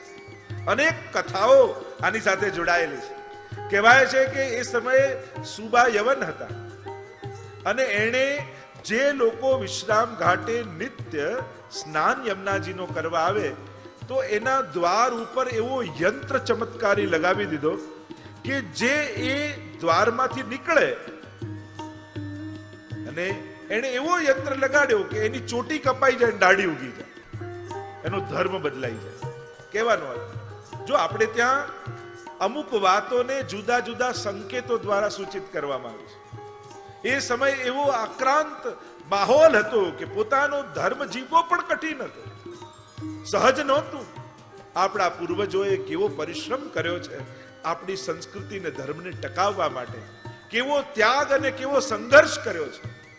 અને આજે કોઈ રોકનારું નથી, છતાંય કંઠી પહેરવામાં આપણને તકલીફ થાય છે. એ સમયે ગળું કપાવા, ગોકુલનાથજીના ચરિત્રમાં તમે જુઓ, ફરમાન કરી દીધું, જો કંઠી પહેરશો તો ગળું કાપી નહીશું. તો વૈષ્ણવે કહ્યું, ગળું કપાશે તો કંઠી આપમેળે પડી જશે, બાકી આ હાથે ગળામાંથી કંઠી નહીં નીકળે. ગળું કપાવવા તૈયાર થયા પણ કંઠી ન કાઢી. આવો ગૌરવ લઈને આપણી સંસ્કૃતિને આપણા પૂર્વજોએ જીવંત રાખી છે. અને ત્યારે આ સંસ્કૃતિ આપણા સુધી પહોંચી છે, ત્યારે આ સંસ્કારો આપણા સુધી પહોંચ્યા છે. કેટલો મોટો સંઘર્ષ 500-700 વર્ષ પહેલા આખી સંસ્કૃતિએ કર્યો છે. અને એવો યંત્ર લગાડ્યું કે ચોટી કપાઈ જાય, દાઢી ઉગી જાય. બધા ઉજાગર ચોબે હતા મહાપ્રભુજીના પુરોહિત, એમણે કહ્યું કે અહીંયા તો ધર્મ જીવવો પણ કઠિન થઈ ગયો છે, આપ આચાર્ય છો, આપ કોઈ એવો રસ્તો કરો કે જેથી અમારે ધર્મ જીવવો સહેલો થાય. ત્યારે મહાપ્રભુજીએ કહ્યું, અમે પોતે આ દ્વાર પાસેથી નીકળીશું. અને મહાપ્રભુજી પોતે હાથમાં ગૌમુખી લઈ ભગવત નામ લેતા લેતા જ્યાં દ્વારની નીચેથી નીકળ્યા અને યંત્રનો પ્રભાવ ખતમ થઈ ગયો. કહ્યું કે મહારાજ આચાર્ય ચરણ, આપે તો આ યંત્રને નિરાશ કર્યો, પણ આ બાદશાહ એમને એમ નહીં માને. આપ કંઈક એવો પ્રભાવ બતાવો જેથી બાદશાહને એની ભૂલ સમજાય. અને ત્યારે મહાપ્રભુજી એક પોતે યંત્ર બનાવી પોતાના શિષ્યોને કહ્યું કે જાઓ, દિલ્હીના મુખ્ય દ્વાર પાસે આ યંત્ર લગાડીને આવો. અને દિલ્હીના દ્વાર પાસે યંત્ર લગાડ્યો અને યંત્રનો પ્રભાવ કેવો, જે દાઢી લઈને નીકળે અને દ્વારની નીચેથી પસાર થાય એટલે દાઢી કપાઈ જાય, ચોટી ઉગી જાય. અને બાદશાહને થયું કે હવે કરવું શું? આ તો જે નીકળે છે દાઢી કપાય છે અને ચોટી લાગી જાય છે, દાઢી કપાય છે અને ચોટી ઉગી જાય છે. કોનો પ્રભાવ છે? તો કેવું બે ફકીર કોઈ આવ્યા હતા અને એમણે કંઈક બાંધ્યું છે. ત્યારે તપાસ કરીને ચર્ચાઓ ઘણી છે અને કહ્યું કે આ તો વલ્લભાચાર્યજીના શિષ્યો છે. ભૂલ સમજાઈ બાદશાહને અને કહ્યું કે મારા તરફથી એમની પાસે ક્ષમા માંગીને લાવો. એ કોણ છે? એ પ્રતાપી આચાર્ય, મારે એમને જોવા છે. બાદશાહ પોતે તો ન જઈ શકે, પણ એના રાજ્યમાં એ સમયનો સૌથી સુપ્રસિદ્ધ ચિત્રકાર હતો, એનું નામ હતું હોનહાર. અને એને કહ્યું કે તમે એ આચાર્યનું ચિત્ર બનાવીને લાવો, મારે એમના દર્શન કરવા છે. અને એને પોતાનું એટલું બધું અભિમાન ચિત્ર બનાવવાનું કે મારા જેવો ચિત્રકાર આખા રાજ્યમાં કોઈ નથી. અહીંયા ભક્તિના માર્ગમાં ગુણ અને આવડતો કામ નથી કરતી, કૃપા કામ કરે છે. પ્રીતમ પ્રીત હી તે પૈયે યદ્યપિ રૂપ ગુણ શીલ સુઘડતા ઇન બાત ન રીઝઈ. અહીંયા ગુણો કામ નથી આવતા, અહીંયા તો દીનતા કામ આવે છે, ભાવ કામ આવે છે. અને મહાપ્રભુજી બિરાજ્યા છે ગોકુલના ઘાટ પર અને આ આવ્યો છે. મહાપ્રભુજી સુબોધનીજીની વ્યાખ્યા કરી રહ્યા છે, માધવ ભટ્ટ કાશ્મીરી લખી રહ્યા છે, કૃષ્ણદાસ મેઘન બે હાથ જોડીને મહાપ્રભુજીના વચનોને સાંભળી રહ્યા છે. અને દમલાજી હમણાં આવ્યા છે અને મહાપ્રભુજીને સાષ્ટાંગ દંડવત કર્યા છે. અને આ દ્રશ્યની જ્યાં ઝાંખી હોનાર ચિત્રકારે કરી, તુરંત લઈને એને એટલો કુશલ પોતાના ચિત્રમાં ક્ષણભારમાં તો ચિત્ર બનાવવા જાય, અને બનાવવા જાય ને અદ્રશ્ય થઈ જાય, બનાવે ને પાછું અદ્રશ્ય થઈ જાય, બનાવે ને પાછું અદ્રશ્ય. 3 વાર આવું થયું. એને થયું મારાથી કોઈક ભૂલ થઈ રહી છે. હું બનાવી તો રહ્યો છું, પણ જેનું ચિત્ર બનાવું છું એની આજ્ઞા મેં નથી લીધી. લાવો પહેલા એની આજ્ઞા લઈ આવું. આવ્યો મહાપ્રભુજી પાસે, વંદન કર્યા, ક્ષમા માંગી કે આપનું ચિત્ર ચોરી છુપેથી હું બાદશાહના હુકમથી બનાવતો હતો, પણ આપનો પ્રભાવ મને આજે અનુભવ થયો. આપ આજ્ઞા આપો તો આપનું ચિત્ર બનાવું. મહાપ્રભુજીએ કહ્યું અમારી આજ્ઞા છે. અને જ્યાં આજ્ઞા આપ્યું અને જેવું દ્રશ્ય હતું એ હોનહાર ચિત્રકારે સૌથી પહેલું મહાપ્રભુજીનું ચિત્ર બનાવ્યું. અને કહેવાય છે કે નાગરીદાસજી કિશનગઢના રાજા હતા. એમના ઘણા પદો નાગરી કે પ્રભુ એવા ઘણા કીર્તનો એમના આવે છે નાગરીદાસના. અને બાદશાહે ખુશ થઈ.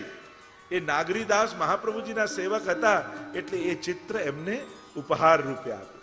અને કહેવાય છે કે મહાપ્રભુજીનું સૌથી પહેલું જે હસ્તકલમનું ચિત્ર આજે પણ કિશનગઢમાં બિરાજમાન છે.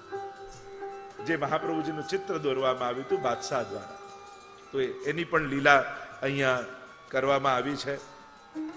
મહાપ્રભુજી અહીંયા બિરાજ્યા હતા અને ત્યારે ગૌડીય વિચારધારાના રૂપ ગોસ્વામી ત્યાં પધાર્યા. વલ્લભાચાર્ય મહાપ્રભુજી અને ચૈતન્ય મહાપ્રભુ બંનેને ખૂબ આત્મીયતા અને ખૂબ સ્નેહ હતો.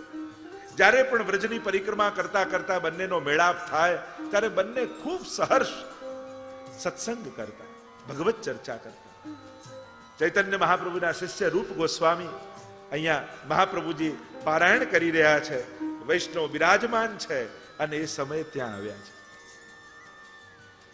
મહાપ્રભુજી સુંદર વચનામૃત ભાગવતજીના કરી રહ્યા છે અને બધા સેવકો શ્રવણ કરી રહ્યા છે.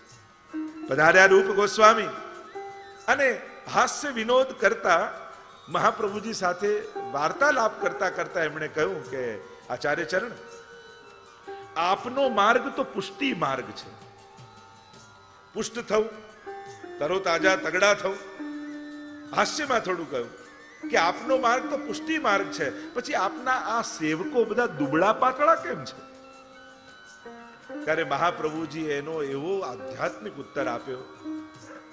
કહ્યું, मैं तो इनको बहुत बरज्यो, या मार्ग में मत आओ, फिर भी आए तो ताको फल भुगत है. मैं तो આમને બહુ વઢ્યો, નારાજ થયો, એમને ના પાડી આ માર્ગમાં ન પડો, છતાંય પડ્યા તો હવે ફળ ભોગવી રહ્યા છે. અને આ વાત સાંભળી રૂપ ગોસ્વામી પોતાના ગુરુ પાસે ગયા. ચૈતન્ય મહાપ્રભુને કહ્યું કે આજે વલ્લભાચાર્યજીનો મેળાપ થયો. અચ્છા, આચાર્યચરણ મળ્યા, શું વાત થઈ? તો કહ્યું કે મેં એમને કહ્યું કે આપનો માર્ગ તો પુષ્ટિ માર્ગ છે, પછી આપના સેવકો દુબળા પાતળા કેમ છે? તેમણે શું કહ્યું? તો કહ્યું કે આ માર્ગમાં પડ્યા તો એનું ફળ ભોગવી રહ્યા છે. અને આ સાંભળતાની સાથે ચૈતન્ય પ્રભુ મૂર્છિત થઈ ગયા. ફરી જાગીને કહ્યું, આચાર્યચરણે શું કહ્યું? જો કે આ માર્ગમાં પડ્યા તો એનું ફળ ભોગવી રહ્યા છે. મૂર્છિત થઈ ગયા. ત્રીજી વાર પૂછ્યું તો શિષ્ય કહ્યું, ગુરુદેવ આપ મૂર્છિત થઈ જાઓ, હવે હું નહીં કહું. પણ મને સમજમાં ના આવ્યું કે આ વાતમાં એવું તો શું છે કે આપ સાંભળીને મૂર્છિત થઈ જાઓ છો. ત્યારે એમને સમજાવતા કહ્યું કે આચાર્ય ચરણની વાણી તો બહુ ગહન છે. એમણે એ કહ્યું કે મેં તો આ માર્ગમાં આવવાની ના પાડી એટલે કે આ માર્ગ તો પ્રભુના વિરહનો માર્ગ છે, તાપ ક્લેશનો માર્ગ છે. આ માર્ગમાં ગમે તેનું કાર્ય નથી, ન આવો. પણ જો આ માર્ગમાં આવ્યા છો તો કે હવે એનું ફળ એટલે કે પરમ વિરહનો અનુભવ કરી રહ્યા છે. અને એટલા માટે ભગવદ વિરહને કારણે એમના શરીર સુકાઈ ગયા છે. કારણ કે જેને ઠાકોરજીનું જેમાં મન લાગી ગયું હોય એને પછી ક્યાં ભૂખ તરસ રહે છે? પછી તો એ કૃષ્ણના વિરહમાં ઝૂરતો રહે છે અને કૃષ્ણના વિરહની પરમ ફલ અવસ્થા ભોગવી રહ્યા છે. એટલે આ દુબળા પાતળા છે. અને ત્યારે એમને ભૂલ સમજાય કે મેં તો હસવામાં કહ્યું, પણ આચાર્યોની વાણીમાં કેટલી ગહનતા હોય છે. પુષ્ટિ ભક્તિના પરમ ફલનો આ જીવો અનુભવ કરી રહ્યા છે. આવો સુંદર પ્રસંગ આપણે ત્યાં વર્ણિત કરવામાં આવે છે. એવી મહાપ્રભુજીની આ બેઠકજી જે મથુરાજીમાં વિશ્રામ ઘાટ પર બિરાજે છે, એ 5મી બેઠકજીમાં આપણે બધા જ મહાપ્રભુજીને દંડવત કરીએ. બોલો વલ્લભાધીશ કી જય. 6ઠ્ઠી બેઠક એ મધુવનની બેઠક છે. 12 વનમાં આ પહેલું વન એ મધુવન છે. વ્રજયાત્રા જ્યારે શરૂ થાય ને ત્યારે પહેલો પડાવ મધુવનમાં આવે. આ મધુવન એ પરમ પાવન સ્થાન છે જ્યાં ધ્રુવજી જ્યારે તપ કરવા માટે ગયા અને નારદજી મળ્યા અને નારદજીને પૂછ્યું કે હું ક્યાં જઈને તપ કરું, ત્યારે નારદજીએ કહ્યું હતું કે યમુનાજીના તટ પર એક મધુવન સ્થાન છે અને ત્યાં જઈને તમે તપ કરો તો ઠાકોરજીની કૃપાના અધિકારી થશો. એટલે ધ્રુવજીએ આ સ્થાન પર તપ કર્યું હતું અને પ્રભુ પ્રસન્ન થઈ અને ધ્રુવજીને ધ્રુવલોકની પ્રાપ્તિ થઈ હતી. એવી આ પરમ પવિત્ર ભૂમિ છે. જે ભૂમિ ઉપર કોઈએ તપ કર્યું હોય, કોઈએ સેવા કરી હોય, કોઈએ અખંડ જપ કર્યા હોય, એ ભૂમિ સાધારણ નથી રહેતી, એ ભગવત ભૂમિ થઈ જાય છે. ત્યાં બેસીને તમે એક માળા પણ ફેરવો ને તો તમને એ ફળ મળે જે અનંત ગણું હોય. ત્યાં એક માળા પણ 1.25 લાખના જપ બરાબર હોય છે. આવા તપોભૂમિ, આવી પુણ્ય ભૂમિ પર કરેલું પુણ્ય એ સાધારણ નથી હોતું, એનું અનંત ગણું ફળ માનવામાં આવે છે. તો એની મહત્તા માનવામાં આવે છે. એવું આ સ્થાન મધુ નામના દૈત્યનો ભગવાને અહીંયા ઉદ્ધાર કર્યો હતો એટલે આ મધુવન કહેવાય છે. એવું આ પવિત્ર સ્થાન છે. અહીંયા મધુવનિયા ઠાકોરજી બિરાજમાન છે. મહાપ્રભુજી અહીંયા આવીને બિરાજમાન થયા. કદંબના વૃક્ષ નીચે મહાપ્રભુજી પારાયણ કરવા માટે બિરાજ્યા અને પારાયણ મહાપ્રભુજી કરે તો અહીંયા મધુવનિયા ઠાકોરજીનું મંદિર અને રોજ એમાં બિરાજતા પ્રભુ મહાપ્રભુજીની સન્મુખ આવીને બિરાજે. રોજ એમનો એક ભક્ત દર્શન કરવા જાય. પહેલા દિવસે ગયો તો ઠાકોરજી મંદિરમાંથી ગાયબ, બીજા દિવસે ગયો તો ગાયબ. થયું કે પ્રભુ ગયા ક્યાં? થોડી વાર બેઠો ને પ્રભુને આવતા જોયા. પૂછ્યું કે આપ ક્યાં પધારી ગયા હતા? તો કે અહીંયા વલ્લભાચાર્યજી પધાર્યા છે, એ ભાગવતજીનું પારાયણ કરી રહ્યા છે અને આપના મુખેથી ભાગવતજીનું શ્રવણ કરવા માટે હું ગયો હતો. એમ કરજે, કાલથી તું થોડો મોડો આવજે, જ્યારે પારાયણ પૂરું થઈ જાય પછી હું તને દર્શન આપીશ. આપણે ત્યાં એ માનવામાં આવે છે કે જે તીર્થમાં ભાગવતજીનું પારાયણ થાય ત્યારે એ તીર્થના દેવતા એ ભાગવતજીનું શ્રવણ કરવા આવે છે.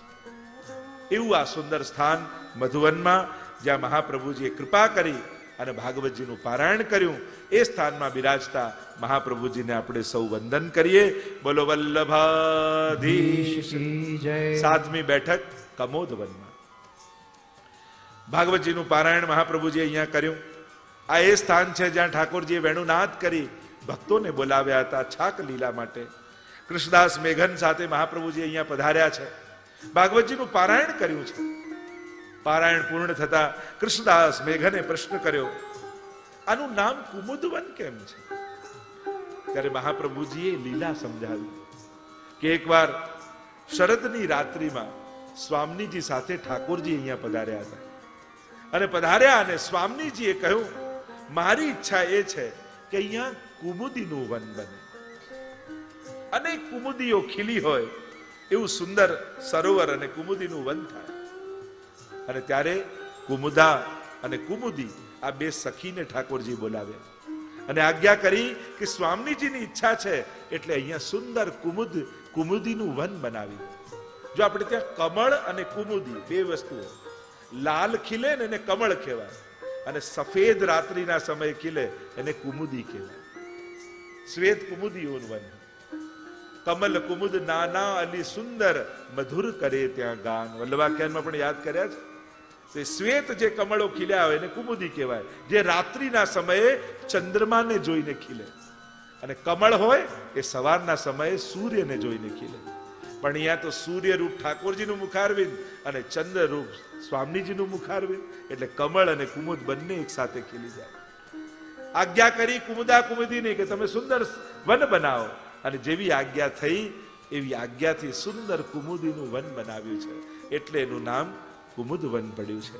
સુંદર લીલાઓનું વર્ણન કર્યું છે. વિનંતી કરી વૈષ્ણવે કે જયરાજ, અહીંયા જે ઠાકોરજીની લીલા થાય છે એ લીલાના અમને દર્શન કરાવો. અને મહાપ્રભુજીએ આજ્ઞા કરી, હું તમને આજ્ઞા કરું છું, નેત્રો બંધ કરો અને હવે સામે ખોલીને જુઓ. અને જ્યાં જોયું ત્યાં સરોવરમાં ઠાકોરજીની જલ વિહારના દર્શન મહાપ્રભુજીએ કૃપા કરી પોતાના નિજ ભક્તોને કરાવ્યા. મહાપ્રભુજીની કૃપા થાય તો નૈનન પ્રગટ લીલા દિખાવે, સાક્ષાત બધી લીલાઓ પ્રગટ થઈ જાય. તો પ્રભુએ જે જલ વિહારની લીલા કરી હતી એના સાક્ષાત દર્શન થયા અને વૈષ્ણવ ધન્ય બની ગયા. કેવા ભાગ્યશાળી છીએ અમે શ્રી વલ્લભની કૃપાથી. કારણ કે જ્ઞાન દો ગુરુ, મહાપ્રભુજી કેવા છે? કૃષ્ણનું જ્ઞાન આપનારા છે.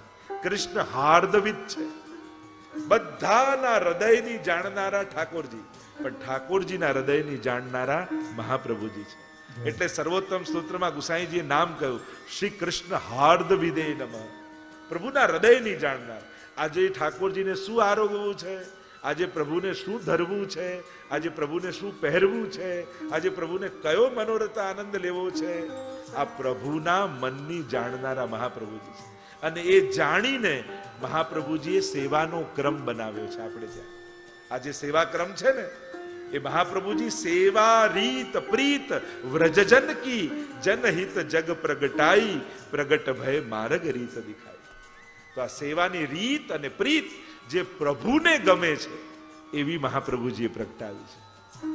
વલ્લભને રૂચે છે એમ નહીં, પ્રભુને જે ગમે છે એ રીત પ્રગટાવી છે. અને એટલા માટે કદાચ ભાવ ન હોય છતાંય રીતથી સેવા કરો ને તો ઠાકોરજી આનંદથી સ્વીકાર કરે. કારણ પ્રભુને ગમતી રીત તમે કરી રહ્યા છો, વ્રજ ભક્તોની રીત કરી રહ્યા છો, એટલે ઠાકોરજીને પ્રિય છે. તો આમ કુમુદવનમાં બિરાજમાન બેઠકજીને મહાપ્રભુજીને વંદન કરીએ. બોલો વલ્લભાધીશ કી જય. 8મી બેઠક બહુલાવનની બેઠક.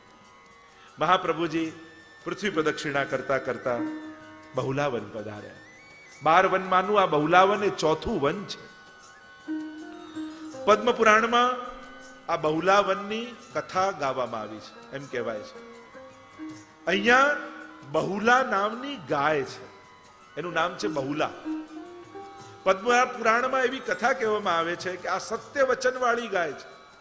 આ ગાય જ્યારે એનો ખેડૂત ચરવા માટે એને લઈ જાય છે ત્યારે એને થાય છે કે મારું વાછરડું ભૂખ્યું છે, એટલે પાછું વાછરડા પાછે એને દૂધ પીવડાવવા આવે છે. એટલામાં એક સિંહ એનો રસ્તો રોકે છે અને કહે કે તને મારી નાખીશ, તને ખાઈ જઈશ. ત્યારે આ ગાય એમ કહે છે કે મારું વાછરડું ભૂખ્યું છે, એમ કર મને એને દૂધ પીવડાવીને આવી જવા દે, હું તને વચન આપું છું એને દૂધ પીવડાવીને પાછી આવી જઈશ. અરે તારો શું ભરોસો, તને છોડી દઉં ને પાછી ના આવે તો? હું તને વચન આપું છું. સિંહને ભરોસો આવ્યો, ગાયને જવા દીધું. રાહ જોવા લાગ્યો, આ જ જગ્યાએ તારી રાહ જોઉં છું. અને ગાય પોતાના વાછરડાને દૂધ પીવડાવે છે, આંખમાંથી આંસુ સારે છે. મારા વાછરડાને ખબર નથી કે આ જીવનમાં છેલ્લી વાર દૂધ પી રહ્યો છે. મેં એને વચન આપ્યું છે અને મારા વચનને હું નહીં તોડું. અને વાછરડાએ દૂધ પી લીધું એટલે ગાય પાછી ચાલી. સિંહ પ્રતીક્ષા કરી રહ્યો હતો અને કહ્યું કે હું આવી ગઈ છું, મને મારી નાખ, ખાઈ જા. અને ત્યારે એ સિંહમાંથી સાક્ષાત યમરાજ પ્રગટ થઈ ગયા અને કહ્યું કે હું તો તારી પરીક્ષા કરવા માટે આવ્યો હતો, તને મારવા માટે નહોતો આવ્યો. જા, હું તને આશીર્વાદ આપું છું, તને હું મારીશ તો નહીં પણ તું ચિરંજીવી થઈ જઈશ. તારા મર્યા પછી પણ ગામના લોકો તારી મૂર્તિ બનાવશે અને તારી અનંત કાલ સુધી પૂજા થશે. આવું વચન યમરાજે આપ્યું. અને લાંબા સમય સુધી આ બહુલા ગાયનું, કારણ કે એટલી સત્ય વચન હતી, આખા ગામમાં એની પૂજા થવા લાગી. અને જે એની પૂજા કરે ને પરિક્રમા કરે એના સઘળા મનોરથો પૂરા થઈ જાય એવી દિવ્યતા એ ગાયની ભીતર આવી. જેને પગે લાગે, જેને વંદન કરે, જેને ગ્રાસ ખવડાવે એના સકલ મનોરથો પૂરા થાય. કાલાંતરે એનો દેહ પડ્યો, ગામના લોકોએ એની મૂર્તિ બનાવી. જેવી બહુલા ગાય એવી જ પથ્થરની ગાય બનાવી અને આખું ગામ એ બહુલા ગાયની પૂજા કરે. અને ગાયના નામથી એ વનનું નામ બહુલાવન પડી ગયું. શ્રી મહાપ્રભુજી ત્યાં પારાયણ કરવા બિરાજ્યા છે.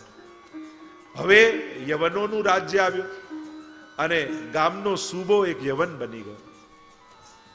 કહ્યું, મૂર્તિ પૂજા અમારે ત્યાં બાધક છે, પાપ છે. આજ પછી કોઈએ પણ જો ગાયની પૂજા કરી છે તો એને મૃત્યુદંડ મળશે. અને જો કરવી જ હોય તો મને સાબિત કરીને બતાવો કે આ ગાય ને તમે ઘાસ નાખો છો તો એ ખાય છે, તમારી પૂજાને સ્વીકાર કરે છે. મારી સામે એને કોઈ ઘાસ ખવડાવે તો હું પરવાનગી આપું પૂજા કરવાની. પૂજન બંધ થઈ ગયું. જો આપણા આચાર્યો ભારત વર્ષની પ્રદક્ષિણા કરે એ સમયે કેવો કઠિન સમય હતો. સમય સંજોગો તો વિપરીત હતા, પણ રાજાઓ પણ એવા હતા કે આપણી મૂર્તિ પૂજા, આપણા મંત્રો, આપણા યજ્ઞો આ બધું જ ખતમ થવાના આરે આવી ગયું. એવા કડક નિયમો નાખી દેવામાં આવ્યા હતા કે સમાજમાંથી આ બધું ખતમ થઈ જાય. અને એવા સમયે આપણા આચાર્યોએ ધર્મોને જીવંત રાખ્યા છે. નાના નાના ગામોમાં જઈને આ વિધિ વિધાનો જે બંધ કરી દેવામાં આવ્યા હતા એ બધા પાછા જાગૃત કર્યા છે. મહાપ્રભુજીને સમાચાર મળ્યા કે ગાયની પૂજાનો વિરોધ થઈ રહ્યો છે. મહાપ્રભુજીએ કહ્યું, બોલાવો એ સુબાને, હું એના આંખની સામે આ ગાયને ઘાસ ખવડાવીશ. અને સુબા તો આવ્યા અને આખું નગર ભેગું થઈ ગયું. અરે કોઈ મહાપુરુષ પધાર્યા છે, કોઈ આચાર્ય ચરણ પધાર્યા છે જેણે ભક્તિ માર્ગની સ્થાપના કરી છે, અને આ મૂર્તિ રૂપી ગાયને ઘાસ ખવડાવવાના છે. અને મહાપ્રભુજીએ ઘાસ લીધું. સામે સુબો ઉભો છે. સામે મુખ સામે ન ગયા, મહાપ્રભુજી પૂંછ સામે ઉભા રહ્યા અને કહ્યું, બહુલા લે ઘાસ ખા. અને જોત જોતાના બધાની આંખો ચકિત થઈ ગઈ. એ પથ્થરની ગાયે મોઢું પાછું વાળ્યું અને મહાપ્રભુજીના હસ્તથી ઘાસ ખાઈ લીધું. બધા જ અવાક બનીને જોઈ રહ્યા છે, ક્યાંથી આની અંદર પ્રાણ પુરાઈ ગયા, ક્યાંથી આ જીવંત થઈ ગઈ. અને મહાપ્રભુજીના હસ્તી ઘાસ ખાતી જાય, મહાપ્રભુજી હાથ ફેરવતા જાય, હાથ ફેરવતા જાય, અને મહાપ્રભુજીના ચરણોને આ ગાય ચાટવા લાગી. અવાક બનીને બધા જોવા લાગ્યા. અને સુબો ચરણોમાં પડ્યો. કહ્યું કે મને મારી ભૂલ સમજાઈ ગઈ, આજ પછી આપને જે યોગ્ય લાગે એમ કરજો. અને પરવાનગી મળી ગઈ. આખા ગામમાં જય ઘોષ થવા લાગ્યો. જગતગુરુ વલ્લભાચાર્યનો જય હો, જય હો. ચારે બાજુ જય ઘોષ થવા લાગ્યા. અને મહાપ્રભુજીએ સાકાર બ્રહ્મવાદૈક સ્થાપકો વેદ પારગ, સાકાર બ્રહ્મવાદની સ્થાપના મહાપ્રભુજીએ જુદા જુદા અનેક પ્રકારથી કરી છે. એ સમયે જ્યારે મૂર્તિ પૂજાનો વિરોધ થતો હતો એ સમયે મહાપ્રભુજીએ મૂર્તિ પૂજાની સ્થાપના કરી. ભગવાનને મૂર્તિ રૂપે આપણે નથી પૂજતા, આપણે મૂર્તિને ભગવાન રૂપે નથી પૂજતા, પણ ભગવાન આ સ્વરૂપે બિરાજે છે. જ્યારે પ્રાણ પ્રતિષ્ઠા થાય ત્યારે એમાં પ્રાણ પૂરવામાં આવે, એટલે જ એને કહેવાય પ્રાણની પ્રતિષ્ઠા. જ્યાં સમગ્ર પ્રાણોને ધારણ કરનારો છે, એના વિધાનો છે, એના મંત્રો છે, અને એના દ્વારા એની પ્રતિષ્ઠા થાય છે. તો આખો એનો વૈદિક પ્રકાર છે. એટલે મહાપ્રભુજી સાકાર બ્રહ્મના ઉપાસક છે.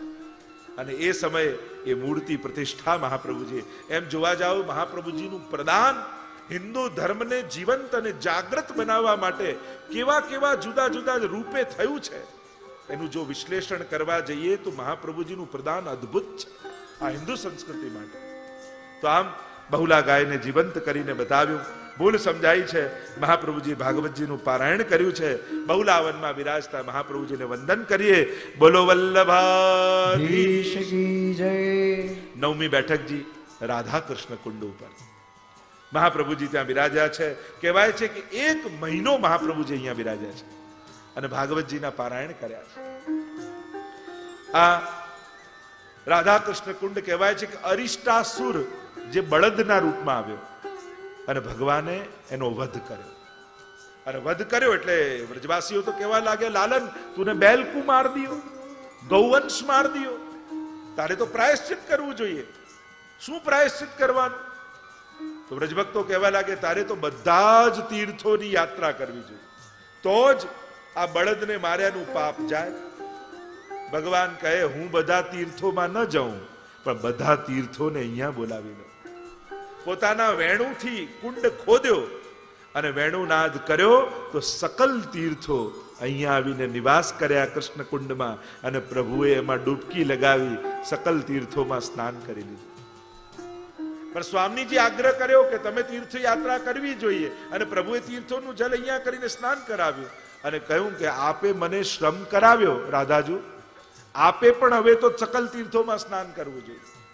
રાધાજી કહે હું પણ સકલ તીર્થોમાં ન જાઉં, તીર્થોને અહીંયા બોલાવું. પોતાના ચરણના અંગુષ્ઠથી રાધાજીએ કુંડ ખોદ્યો અને એમાં કૃષ્ણ કુંડનું જલ રાધા કુંડમાં આવી ગયું અને રાધાજી એમાં સ્નાન કર્યું. તો આમ બે દેખાય છે, કૃષ્ણ કુંડ ને રાધા કુંડ, પણ અંદરથી તો એક જ છે. રાધા અને કૃષ્ણ બે દેખાય પણ અંદરથી તો બંને એક જ છે. એવી લીલા અહીંયા રાધા કૃષ્ણ કુંડ પરની માનવામાં આવે છે. મહાપ્રભુજી પોતાના સેવકોની સાથે અહીંયા પધાર્યા છે અને પારાયણ કર્યું છે. ભાગવતજીનું 1 મહિનો બિરાજ્યા છે. એકવાર મહાપ્રભુજી બિરાજ્યા હતા, સાથે સેવકો બિરાજ્યા હતા, અને મહાપ્રભુજીની દ્રષ્ટિ અહીંયાથી ગિરિરાજજી ઉપર ગઈ. ગિરિરાજજી ઉપર ગઈ ત્યારે ઠાકોરજી અને સ્વામીજી બંને ગિરિરાજજીની કંદરામાં જઈ રહ્યા છે. એ દર્શન થયા અને ઠાકોરજીએ ઈશારો કરી મહાપ્રભુજીને બોલાવ્યા કે અહીંયા આવો, અહીંયા આવો. અને મહાપ્રભુજી તુરંત ઠાડા થઈ અને યુગલ સ્વરૂપની પાછળ પાછળ જવા લાગ્યા. મહાપ્રભુજી પધાર્યા. 3 દિવસ સુધી મહાપ્રભુજી, અને અહીંયા તો વૈષ્ણવો જે હતા એ તો વિરહમાં એવા વ્યાકુળ થઈને મૂર્છિત થઈ ગયા કે અમારા વલ્લભ ક્યાં પધારી ગયા, અને પધાર્યા તો ખરા પણ પાછા પધારશે કે નહીં, એવા વિરહમાં વ્યાકુળ થયા કે મૂર્છિત થઈ ગયા. અને 3જા દિવસે જ્યારે મહાપ્રભુજી પધાર્યા, જળ છાંટ્યું, બધા જાગૃત થયા. અરે શ્રી વલ્લભ, આપ ક્યાં પધારી ગયા હતા? તો કે યુગલ સ્વરૂપ મને લીલામાં બોલાવી રહ્યા હતા, અને યુગલ સ્વરૂપની લીલામાં હું ગયો હતો. જયરાજ, અમે આપને આધીન છીએ, શરણાગત છીએ, કૃપા કરી એ યુગલ સ્વરૂપના અમને પણ દર્શન કરાવો. અને ત્યારે મહાપ્રભુજી સેવકોને કહ્યું, જુઓ ગિરિરાજજી તરફ, યુગલ સ્વરૂપના દર્શન થશે. અને વલ્લભના વચન કર્ણમાં પડતાની સાથે બુદ્ધિ અલૌકિક થઈ અને સર્વ સેવકોને યુગલ સ્વરૂપની ઝાંકી થઈ. ગિરિરાજજી ધન્ય થઈ ગયા સેવકો, આપની કૃપાથી આ અલૌકિક સ્વરૂપના અમને દર્શન થયા. એવું આ દિવ્ય સ્થાન, આ કૃષ્ણકુંડ રાધાકુંડનું સ્થાન છે, જ્યાં મહાપ્રભુજીએ કૃપા કરી નિજ ભક્તોને યુગલ સ્વરૂપના દર્શન કરાવ્યા. બોલો વલ્લભાધીશ કી જય. 10મી બેઠકજી માનસી ગંગા પર મહાપ્રભુજી પ્રદક્ષિણા કરતા કરતા, ત્યારે તો બ્રજ, જો બ્રજમાં 22 બેઠકજીઓ છે. 2 સ્થાનો બહુ ભાગ્યશાળી છે, સૌભાગ્યશાળી. એક વ્રજ અને બીજું ગુજરાત. ગુજરાતમાં એટલી બધી બેઠકજી મહાપ્રભુજીની છે, તો 22 બેઠકજીઓ તો બ્રજમાં જ બિરાજે છે મહાપ્રભુજી. મહાપ્રભુજી માનસી ગંગામાં પધાર્યા. ચક્રતીર્થ ઘાટ ઉપર મહાપ્રભુજી બિરાજ્યા અને ભાગવતજીનું પારાયણ કરવા લાગ્યા. વત્સાસુરનો વધ કર્યો ભગવાને, વાછરડાના રૂપમાં હતો. એટલે બધાએ કહ્યું તે તો વાછરડું મારી નાખ્યું, ત્યારે તો ગંગાજીમાં સ્નાન કરવું જોઈએ. પ્રભુ કે હું ગંગાજીમાં થોડી જાઉં, ગંગાજીને અહીંયા પ્રગટાવું. અને પોતાના મનમાંથી ઠાકોરજીએ ગંગાજીને પ્રગટ કરાવ્યા, એટલે આનું નામ છે માનસી ગંગા, કે જે પ્રભુના મનમાંથી પ્રગટ થયા છે. અને માનસી ગંગામાં પ્રભુએ સ્નાન કર્યું એવી કથા આવે છે. આ માનસી ગંગા આખો દૂધથી ભરેલો છે એવો ભાવ બતાવવામાં આવે છે. મહાપ્રભુજી અહીંયા બિરાજ્યા છે. મહાપ્રભુજી પધાર્યા એના 1 મહિના પૂર્વ અહીંયા ચૈતન્ય મહાપ્રભુ બિરાજતા હતા અને 1.25 લાખ જપ કરવાનો નિયમ લઈને બિરાજ્યા હતા. મહાપ્રભુજી પધાર્યા, બંનેનો સમાગમ થયો છે, સત્સંગ થયો. વાત કરી ચૈતન્ય મહાપ્રભુએ કે ગાયના શિંગડા પર રાઈનો દાણો રહે એટલી વાર પણ કોઈ ભગવત નામ લે ને તો એનો ઉદ્ધાર થઈ જાય. મહાપ્રભુજીએ કહ્યું બિલકુલ સાચી વાત છે, પણ એનાથી આગળ એક વાત એ પણ છે કે ગાયના શિંગડા પર રાઈનો દાણો રહે એટલી વાર પણ કોઈ ભગવાનને ભૂલે તો કલયુગ પ્રવેશ કરી જાય. એટલે જ મહાપ્રભુજી આજ્ઞા કરે છે, તસ્માત સર્વાત્મના નિત્યમ શ્રી કૃષ્ણ શરણમ મમ વદદ ભીરેવ સતતમ સ્થે મિત્યે મે મતિ. અખંડ ભગવદ નામ લેવું, પ્રભુનું વિસ્મરણ એ જ કલયુગનું આમંત્રણ છે. જ્યારે જ્યારે આપણે પ્રભુને ભૂલીએ છીએ ત્યારે કલિયુગ આપણી ભીતર પ્રવેશી જાય છે. મહાપ્રભુજી એટલે જ આજ્ઞા કરે છે, સતત પ્રભુને સ્મરણમાં રાખો. ચાલતા ફરતા હરતા કરતા જ્યાં બી જ્યારે પણ મોકો મળે મનમાં શ્રી કૃષ્ણ શરણમ મમ, શ્રી કૃષ્ણ શરણમ મમ અખંડ જાપ કરતા રહેવું જોઈએ. આ માનસી ગંગા એવું પાવન સ્થાન છે. ચકલેશ્વર મહાદેવ વિરાજમાન છે. નિત્ય મહાપ્રભુજી પારાયણ કરતા મહાદેવજી એનું શ્રવણ કરવા માટે પધારતા. ભાગવતજીના પારાયણ દ્વારા અહીંયા મહાપ્રભુજીએ સર્વ ઉપર કૃપા કરી છે. માનસી ગંગામાં બિરાજતા મહાપ્રભુજીને વંદન કરીએ. બોલો વલ્લભાધીશ કી જય. 11મી બેઠક ચંદ્ર સરોવર પરાસોલી પર. આનું નામ પરમ રાસસ્થલી હતું. અપભ્રંશ થઈને પરાસોલી થઈ ગયું. આ એ સ્થાન છે જ્યાં પ્રભુએ મહારાસ કર્યો હતો. અહીંયા ચંદ્ર સરોવર છે. પ્રભુએ જ્યારે વેણુનાદ કર્યો ત્યારે કહેવાય છે કે ચંદ્રમાનો ઉદય આ સરોવરમાંથી થયો હતો, એટલે આનું નામ ચંદ્ર સરોવર છે. અહીંયા મહાપ્રભુજી આવીને બિરાજ્યા છે. 7 દિવસ સુધી પારાયણ કર્યું છે. વૈષ્ણવોને રાસના દર્શન કરાવ્યા મહાપ્રભુજી. વૈષ્ણવોએ વિનંતી કરી કે જયરાજ, અહીંયા કઈ લીલા પ્રભુની થઈ, કૃપા કરીને અમને દર્શન કરાવો.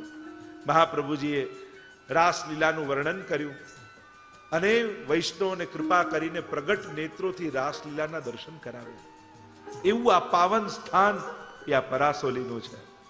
આ સ્થાન સુરદાસજીનું સ્થાન છે, જ્યાં સુરદાસજીએ દ્રઢઈને ચરણન કેરો ભરોસો, શ્રી વલ્લભ નક ચંદ્ર છટાભિન સબ જગમાં જ અધેરો. આ પદ ગાયું હતું. 8 દ્વાર ગિરિરાજજીના છે અને અષ્ટ સખાઓ એના મુખિયા છે.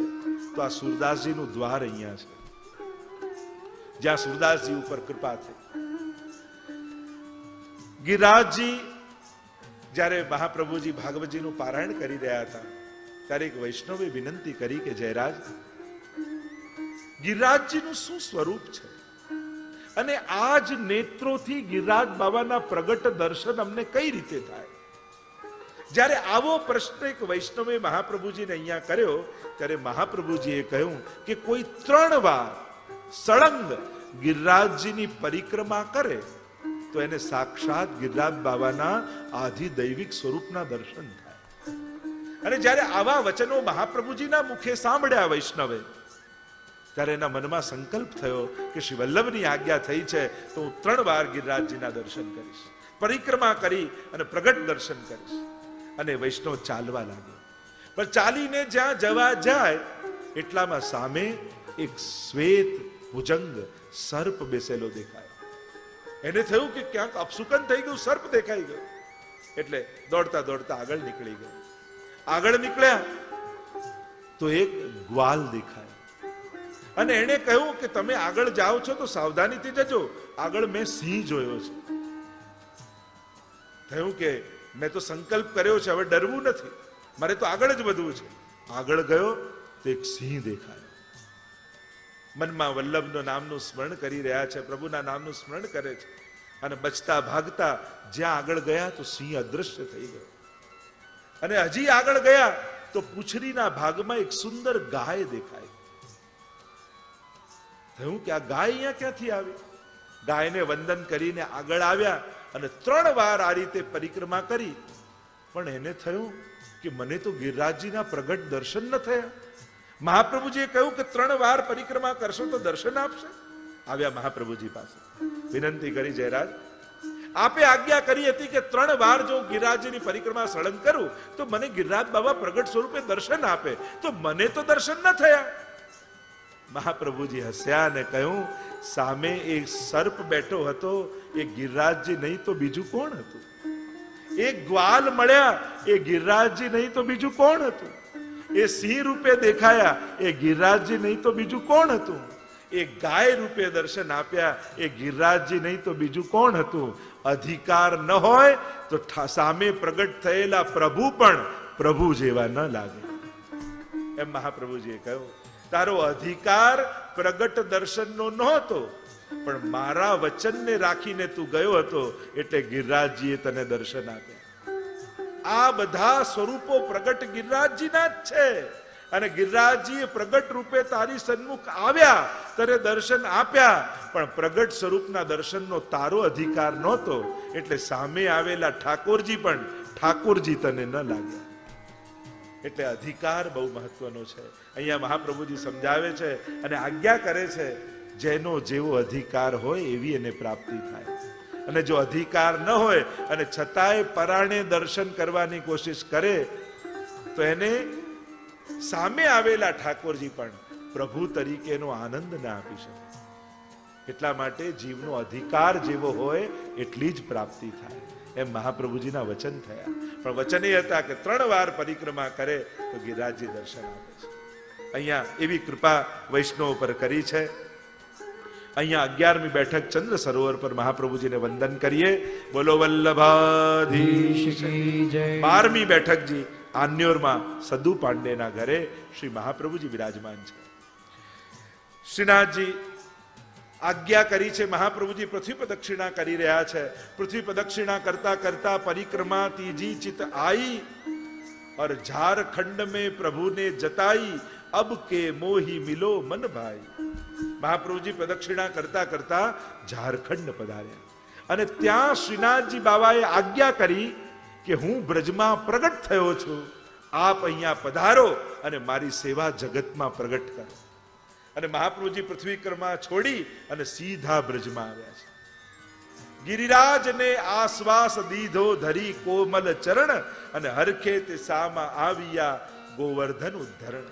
સદુ પાંડેના ઘરે મહાપ્રભુજી પધાર્યા. રોજ દીકરી નરો દૂધનો કટોરો લઈને શ્રીનાથજીને પાવા જાય છે. મહાપ્રભુજી પધાર્યા છે અને અહીંયા સાંજના સમયે બધા જ બ્રજવાસીઓ ભેગા થઈ ગયા છે. પૂછ્યું છે, આ કોણ પ્રગટ થયું છે? તો કહ્યું, રોજ દૂધ પાવા તો જઈએ છે, પણ એ કોણ છે, એનું શું સ્વરૂપ છે, શાસ્ત્રોમાં એમનો શું ઉલ્લેખ છે, અમે કાંઈ જાણતા નથી. અને ત્યારે મહાપ્રભુજી શાસ્ત્રોના પ્રમાણ આપી આપી સમજાવે, આ કોઈ સાધારણ દેવતા નથી, આ તો દેવ દમન શ્રીનાથજી છે. ગર્ગ સંહિતામાં જેનો ઉલ્લેખ મળે છે, મધ્યે તું ગોવર્ધન નાથો શૃંગાર મંડલે, કલિયુગના 4500 વર્ષ વ્યતીત થશે ત્યારે શૃંગાર મંડળ બ્રજમંડળમાં ગિરિરાજજીની મધ્યમાંથી સ્વયં ગોવર્ધન નાથ રૂપે શ્રી કૃષ્ણ પ્રગટ થવાના છે. આ તો એ પધાર્યા છે. કહ્યું કે આપ આચાર્ય છો, આપ સ્વરૂપ સમજાવી શકો, અમે તો જાણતા નથી, આપ પધારો ને એમને પ્રગટ કરો. અને વર્ણન કરતા બીજા દિવસની સવાર પડી છે. ગિરિ કંદરામાંથી પ્રગટ થયા પ્રભુ આપ ગોવર્ધન નાથ રે. નંદ જસોમતી કેરા લાલ વ્રજ સૌ કીધું સના ગોવર્ધન રસિયા રે, મારે મન વસિયા વ્રજના મધુર વાલો હસિયા રે. શ્રાવણ સુદ 5 મને દાડે થયા ભુજા દર્શન રે.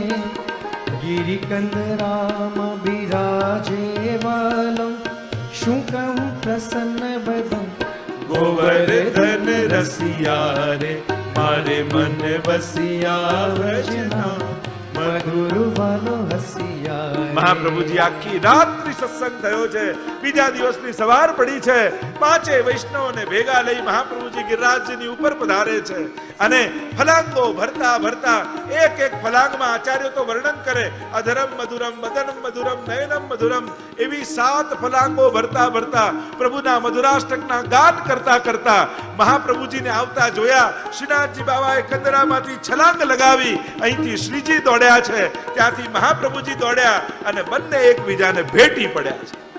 ગિરિવર ઉપર આપ પધાર્યા, સામા મળ્યા નિજ નાથ રે. અંગો અંગ ભેટી સુખ ઉપજ્યું જોડા પછી બેઉહા. ગોવર્ધન રસિયા રે, મારે મન વસિયા વ્રજના મધુર વાલો હસિયા રે. બંને એકબીજાને ભેટી પડ્યા છે, જેને આપણે ત્યાં પ્રથમ મિલન કહીએ છીએ. આજે મનોરથ પ્રથમ મિલનનો છે ને. બંને જાણે આ ભૂતલ ઉપર ઠાકોરજી અને સ્વામીજીનું પ્રથમ મિલન થયું. પણ પછી મહાપ્રભુજીને યાદ આવ્યું, અત્યારે તો હું આચાર્ય સ્વરૂપે છું, સેવક સ્વરૂપે છે, એટલે જોડ્યા પછી બેઉ હાથ. પછી બંને હાથ જોડીને દંડવત કર્યા છે. નાનકડું સુંદર મંદિર સિદ્ધ કરાવ્યું છે અને ઘાસનું એક સુંદર નાનકડું ઝૂંપડા જેવું મંદિર કરી ઠાકોરજીને પાટ પધરાવ્યા છે. કોઈને કહ્યું કે લાવ ઉપરણા લાવ, કોઈને કહ્યું લાવ ધોતી લાવ. ઠાકોરજીને ધોતી ધરાવી, ઉપરણો ધરાવ્યો, પાગ બાંધી, મોરપીછ પડ્યું હતું ખોસી દીધું, ગુંજાની અનેક વેલો હતી એને પરોઈ પરોઈ માળા સિદ્ધ કરી અને માળા ધરાવી અને ઠાકોરજીને પાટોત્સવનું તિલક કર્યું અને પ્રભુને અક્ષય તૃતીયાના દિવસે મહાપ્રભુજીએ પાટ પધરાવ્યા છે. ગોવર્ધન ઉદ્ધરણ ધીરેનું નામ ધર્યું શ્રીનાથ રે. મોર પીછનો મુગટ ધરાવ્યો, બંસી દીધી હાથ. ગોવર્ધન રસિયા રે, મારે મન વસિયા વ્રજના, મધુર વાલો હસિયા રે. ઉમનદાસ આદિને, રામદાસ ચૌહાણ આદિને સેવાનો ક્રમ બતાવ્યો, કીર્તનનો ક્રમ બતાવ્યો અને ઠાકોરજીને પાટ પધરાવી મહાપ્રભુજી સદ્દુ પાંડેના ઘરે પધાર્યા અને ત્યાં 3 દિવસ બિરાજી અને મહાપ્રભુજીએ ભાગવતજીનું પારાયણ કર્યું અને પારાયણ કરી ત્યાં મહાપ્રભુજીની બેઠકજી વિદ્યમાન કરી અને એટલે આન્યોરમાં સદ્દુ પાંડેના ઘરે શ્રી મહાપ્રભુજી બિરાજમાન છે. મહાપ્રભુજીને વંદન કરીએ. બોલો વલ્લભાધીશ કી જય. 13મી બેઠક ગોવિંદ કુંડ ઉપર બિરાજમાન છે. ગોવિંદ કુંડ ઉપર ગિરિરાજજીની તરેટી. ઇન્દ્રમાન ભંગનો પ્રસંગ બધાને યાદ છે. ઇન્દ્રના માનનું ભંગ થયું. સુરભી ગાયને લઈને આવ્યો, ઐરાવત હાથીને લઈને આવ્યો, પ્રભુનો દુગ્ધાભિષેક કર્યો અને એ દૂધ બધું ગોવિંદ કુંડમાં ભેગું થયું અને એ દૂધથી ભરેલો આખો ગોવિંદ કુંડ છે. એટલે ગિરિરાજજીની ગાથા અને મહત્તામાં આ ગોવિંદ કુંડ પણ મહત્વનું. એટલે જ આપણે કહીએ છે વ્રજ રજ મેં લોટત ગોવિંદ કુંડ મેં નહીએ, તરેટી શ્રી ગોવર્ધન કી રહીએ. તન પુલकित व्रज रज में लोटत, तन पुलकित व्रज रज में लोटत, गोविंद कुंड में नहीं ये.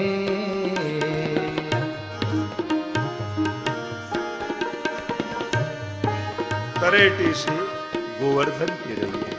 ગિરિરાજજીની તરેટીમાં આ ગોવિંદ કુંડ વિરાજમાન. તન પુલकित ब्रज रज में लोटत और गोविंद कुंड में नहीं. એવા ગોવિંદ કુંડ ઉપર મહાપ્રભુજી 3 દિવસ ભાગવતજીનું પારાયણ કર્યું. પારાયણ કર્યું મહાપ્રભુજીએ. વૈષ્ણવે વિનંતી કરી, જયરાજ અમે તો સાંભળ્યું છે કે આખો ગોવિંદ કુંડ દૂધનો ભરેલો છે, આપ કૃપા કરીને દર્શન કરાવો. મહાપ્રભુજી અલૌકિક વાક્યો કયા, દર્શન કરો. શ્રી મહાપ્રભુજી કેવલ એવી આજ્ઞા કરે, કારણ કે આપના વચનો સ્વરૂપાત્મક છે, આપની વાણી સ્વરૂપાત્મક છે. એટલે મહાપ્રભુજી એમ કહે, જો ઠાકોરજી ઠાડા તો ત્યાં ઠાકોરજી ઠાડા થવું પડે. દેખો બ્રજ કે દર્શન કર. સુરદાસજીને લઈ ગયા, સુરદાસ ગોકુલ કે દર્શન કરો આમ કહ્યું. આંખોના આકારે નથી સુરદાસ, પણ ઠાકોરજી હાથમાં માખણનો લોંદો લઈ નંદાલયના આંગમાં દોડતા દેખાયા સુરદાસને. શોભિત કર નવનીત લી. આવા સુંદર દર્શન સુરદાસને થયા, કારણ કે મહાપ્રભુજીના વચન સ્વરૂપાત્મક છે. જે વચન મહાપ્રભુજી બોલે એ બધા સ્વરૂપો પ્રગટ થાય, એ લીલા પ્રગટ થાય. દુગ્ધથી ભરેલા અભિષેકના દર્શન, ગોવિંદ કુંડના દર્શન કરાવ્યા.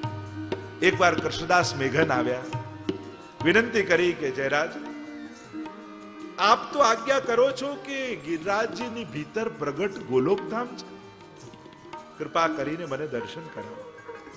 મહાપ્રભુજી આજ્ઞા કરી, કૃષ્ણદાસ અષ્ટાક્ષરનો અખંડ જાપ કરતા કરતા ગિરિરાજજીની સામે જે કંદરા દેખાય છે એની ભીતર પ્રવેશ કરી જાઓ. ઠાકોરજીની કૃપાથી પ્રગટ ગોલોકધામના દર્શન થશે. અખંડ શ્રી કૃષ્ણ શરણમ મમ, શ્રી કૃષ્ણ શરણમ મમ જાપ કરતા કરતા કરતા કૃષ્ણદાસ મેઘન કંદરાની ભીતર પ્રવેશ કરે છે. જેવી કૃપા ગુસાઈજીએ ચતુર્બુદ્ધદાસજી પર કરી હતી. ગોવર્ધન ગિરી સઘન કંદરા, રૈન નિવાસ કિયો પિય પ્યારી. ગુસાઈજીના વચનોથી ચતુર્વૃદાસ જ્યારે ભીતર ગયા અને યુગલ સ્વરૂપના એ લીલાના દર્શન થયા, એ રીતે જ કૃષ્ણદાસ મેઘન ભીતર પ્રવેશ કરે. કંદરાની અંદર કંદરા, કંદરાની અંદર કંદરા, કંદરાની અંદર કંદરા, ક્યાંય ભીતર પ્રવેશ કરી ગયા. અને ગિરિરાજજીની શોભા કંઈક અલૌકિક દેખાતી જાય. અનેક પ્રકારની કુંજો નિકુંજો રત્ન જડિત પદ્મરાગ મરકત મણિ સ્ફાટિક શ્રી ગોવર્ધન સોહે. બ્રહ્મા રુદ્ર ત્યાં કોણ બાપડા શ્રી હરિના મન મોહે. વલ્લભાખ્યા ગોપાલદાસજી કહે છે ને, ગિરિરાજજીની શોભા કેવી? પદ્મરાગ મરકત સ્ફાટિક શ્રી ગોવર્ધન સોહે. બ્રહ્મા રુદ્ર ત્યાં કોણ બાપડા શ્રી હરિના મન મોહે. સ્વયં પ્રભુ મોહિત થઈ જાય એવી શોભા ગિરિરાજ. અને ચતુર્ભુજ દાસ તો અવાક બની ચારે બાજુ જોતા જોતા ભીતર જાય છે. દૂરથી એમણે જોયું એક પોપટ એક સરોવરના કિનારે બેઠું છે અને અખંડ જાપ કરી રહ્યું છે. શ્રી કૃષ્ણ શરણમ મમ, શ્રી કૃષ્ણ શરણમ મમ, શ્રી કૃષ્ણ શરણમ મમ. તરસ્યું થયું છે પણ જળ નથી પીતું. કેમ? એને ચિંતા છે, જલ પીવા જઈશ તો એટલી ક્ષણ ભગવત નામ ચૂકી જવાશે. અને એ ડરે મારે અખંડ જાપ ન તૂટી જાય એટલે તરસ્યું છે. અનેક સમયથી જલના તટ ઉપર છે છતાંય જલ નથી. એટલે કૃષ્ણદાસ મેઘને મહાપ્રભુજીની આજ્ઞાને કારણે કહ્યું કે જ્યારે એ સુવા દેખાય, એ સુખ દેખાય ત્યારે 3 વાર તું એને આગળ શ્રી કૃષ્ણ શરણમ મમ બોલજે. એટલે કૃષ્ણદાસ મેઘને કહ્યું શ્રી કૃષ્ણ શરણમ મમ, એટલે એક વાર એને જલ પીધું. બીજી વાર કહ્યું શ્રી કૃષ્ણ શરણમ મમ, એટલે જલ પીધું. ત્રીજી વાર કીધું શ્રી કૃષ્ણ શરણમ મમ, જલ પીધું. અને પછી પોતે શ્રી કૃષ્ણ શરણમ મમ શ્રી અખંડ જાપ કરવા લાગ્યો. આશ્ચર્ય થયું. અલૌકિક ગોલોક ધામના દર્શન ગોપાલ મહાપ્રભુની કૃપાથી કૃષ્ણદાસ મેઘનને થયા. પણ આ સુવા સુખ કોણ છે? અને આવીને મહાપ્રભુજી આગળ વિનંતી કરી. ત્યારે કહ્યું આ તો રાધાજીનું સુખ છે. સુવા પડાવત સારંગ નયની પદો આવે છે ને કે સ્વામીજી એક પોપટ પાડ્યો છે અને એ હંમેશા રાધા રાધા રાધા બોલે છે. ત્યારે રાધાજીએ કહ્યું તું રાધા રાધા ના બોલ, શ્યામ શ્યામ બોલ, શ્રી કૃષ્ણ શરણમ મમ બોલ. મને પ્રભુનું નામ સાંભળીને બહુ આનંદ આવે છે. અને જ્યારે રાધાજી આવું કહ્યું ત્યારે સંકલ્પ કર્યો અખંડ ભગવત નામ લઈશ. અને આવા સંકલ્પ સાથે સુખ લીલામાં રહે છે પણ નામ લેવાનું ચૂકી જાય એ ડરે જલ નથી પીતો. પણ જ્યારે કોઈ દૈવી જીવ ભીતર આવે અને ભગવત સ્મરણ કરાવે ત્યારે જલપાન કરે અને એટલા સમય સુધી એનો દેહ ટકી જાય. અને જ્યારે આવું મહાત્મ્ય સાંભળ્યું ભગવત નામનું ત્યારે મહાપ્રભુજીના વચનો સમજમાં આવ્યા. તસ્માત સર્વાત્મના નિત્યમ શ્રી કૃષ્ણ શરણમ મમ. કૃષ્ણદાસના મેઘનના મનમાં એક શંકા હતી કે અખંડ ભગવત નામ કઈ રીતે લેવાય. ત્યારે આ પ્રમાણ આપીને મહાપ્રભુજીએ સમજાવ્યું જેના સંકલ્પો દ્રઢ હોય છે એના ભાવની રક્ષા ઠાકોરજી કરી લેતા હોય છે. તમારા નિયમો દ્રઢ હોય તો તમારો નિયમ ભગવાન સાચવશે. એવા સંજોગો, એવા વ્યક્તિઓ, એવા લોકોને મોકલશે કે તમારો નિયમ તૂટવા નહીં દે ઠાકોર. ત્યારે આવું મહાત્મ્યનું દર્શન કરાવે. એવી આ સ્થાન એ આ ગોવિંદ કુંડનું સ્થાન છે જ્યાં મહાપ્રભુજી કૃપા કરી, કૃષ્ણદાસ મેઘન પર કૃપા કરી. આગળ 14મી બેઠક એ સુંદર શિલાના બેઠકજી છે. બોલો વલ્લભાધીશ કી જય. સુંદર શિલા એટલે જતીપુરામાં ગિરિરાજજીનું મુખારવિંદ. ત્યાં સામે જો ગિરિરાજજીની આરતી થાય એટલે પછી બધા મળી જાય. કારણ મહાપ્રભુજીનું એક નામ છે ગોવર્ધન સ્થિતિ ઉત્સાહ. મહાપ્રભુજીને ગિરિરાજજીની તરેટીમાં રહેવું અતિ પ્રિય છે. અતિ ઉત્સાહ છે મહાપ્રભુજીને ગિરિરાજજીના સાનિધ્યમાં રહેવાનો. એટલે સદાય મહાપ્રભુજી ગિરિરાજજીની સન્મુખ બિરાજી અને અખંડ ભાગવતજીનો પાઠ કરે છે. એટલે ગિરિરાજજીની આરતી થાય પછી તુરંત મહાપ્રભુજીની આરતી થાય. આ છે સુંદર શિલાના બેઠકજી. અહીંયા દિવાળીના દિવસ આવ્યા ત્યારે મહાપ્રભુજીએ કહ્યું કે અહીંયા અમે અન્નકૂટ ઉત્સવ કરીશું. શ્રીનાથજીને ઉપર પધરાવ્યા હતા અને કહેવાય છે કે સવા શેરના નો અન્નકૂટ સખડી આરોગ આવી મહાપ્રભુજીએ અને સખડી સિદ્ધ કરી શ્રીનાથજી બાબાને ભોગ ધરી ગિરિરાજ બાબાનું પૂજન કર્યું. માનસી ગંગાના જલ આદિથી દુગ્ધાભિષેક કર્યા મુખારવિંદના અને શ્રીનાથજીનો સૌથી પહેલો અન્નકૂટ અહીંયા મહાપ્રભુજીએ કર્યો. દિવાળીથી મહાપ્રભુજી અહીંયા બિરાજ્યા. અહીંયા જ તો પ્રસંગ છે ને કે સેવામાંથી પહોંચી અનવસરનો સમય છે અને ગિરિરાજજીની તરેટીમાં જ્યાં મહાપ્રભુજીના બેઠકજી છે ને મુખારવિંદની સામે, તો મહાપ્રભુજી છીનક વિશ્રામ લે નિજ મંડલી બોલાય. એટલે અનવસર થયો ઠાકોરજીના આરોગ આવ્યા પછી શ્રમ દૂર કરવા માટે ક્ષણવાર મહાપ્રભુજી લેટ્યા છે, સૂતા નથી, આડા પડ્યા છે. આપણે કહે નમામિ હૃદયે શેષે લીલા ક્ષીરાબ્દી શાઈનમ. શાઈનમ પ્રભુ સૂતા છે હૃદય રૂપી શેષ ઉપર. સૂતા એટલે સૂઈ નથી ગયા, કેવળ લેટ્યા છે. પ્રભુ સૂઈ જાય તો પ્રલય થઈ જાય. તો અહીંયા મહાપ્રભુજી પણ લેટ્યા છે, પણ ક્યાં? દમલાજીની ગોદમાં. દમલાજી ગોદ કરીને બિરાજ્યા છે અને ગોદમાં મહાપ્રભુજી મસ્તક રાખીને લેટ્યા છે.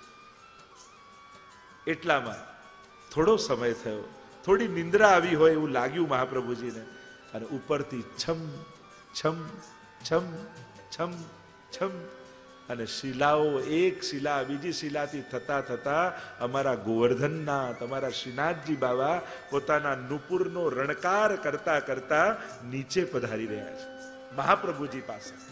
અને એ જ ક્ષણે દમલાજીના મનમાં એમ થયું, અરે શ્રી વલ્લભ હમણાં તો સેવા કરીને પોડ્યા અને જો ઠાકોરજી તો નટખટ છે, એમના નુપુરના ધ્વનિઓ કરશે, કિંકણીઓના શોર કરશે અને એ શોર ક્યાંક શ્રી વલ્લભના કર્ણમાં પડશે ને તો એમની નિંદ્રા તૂટી જશે, મારો સેવક ધર્મ જશે. અત્યારે હું ઠાકોરજીની સેવામાં નથી, અત્યારે હું મહાપ્રભુજીની સેવામાં છું.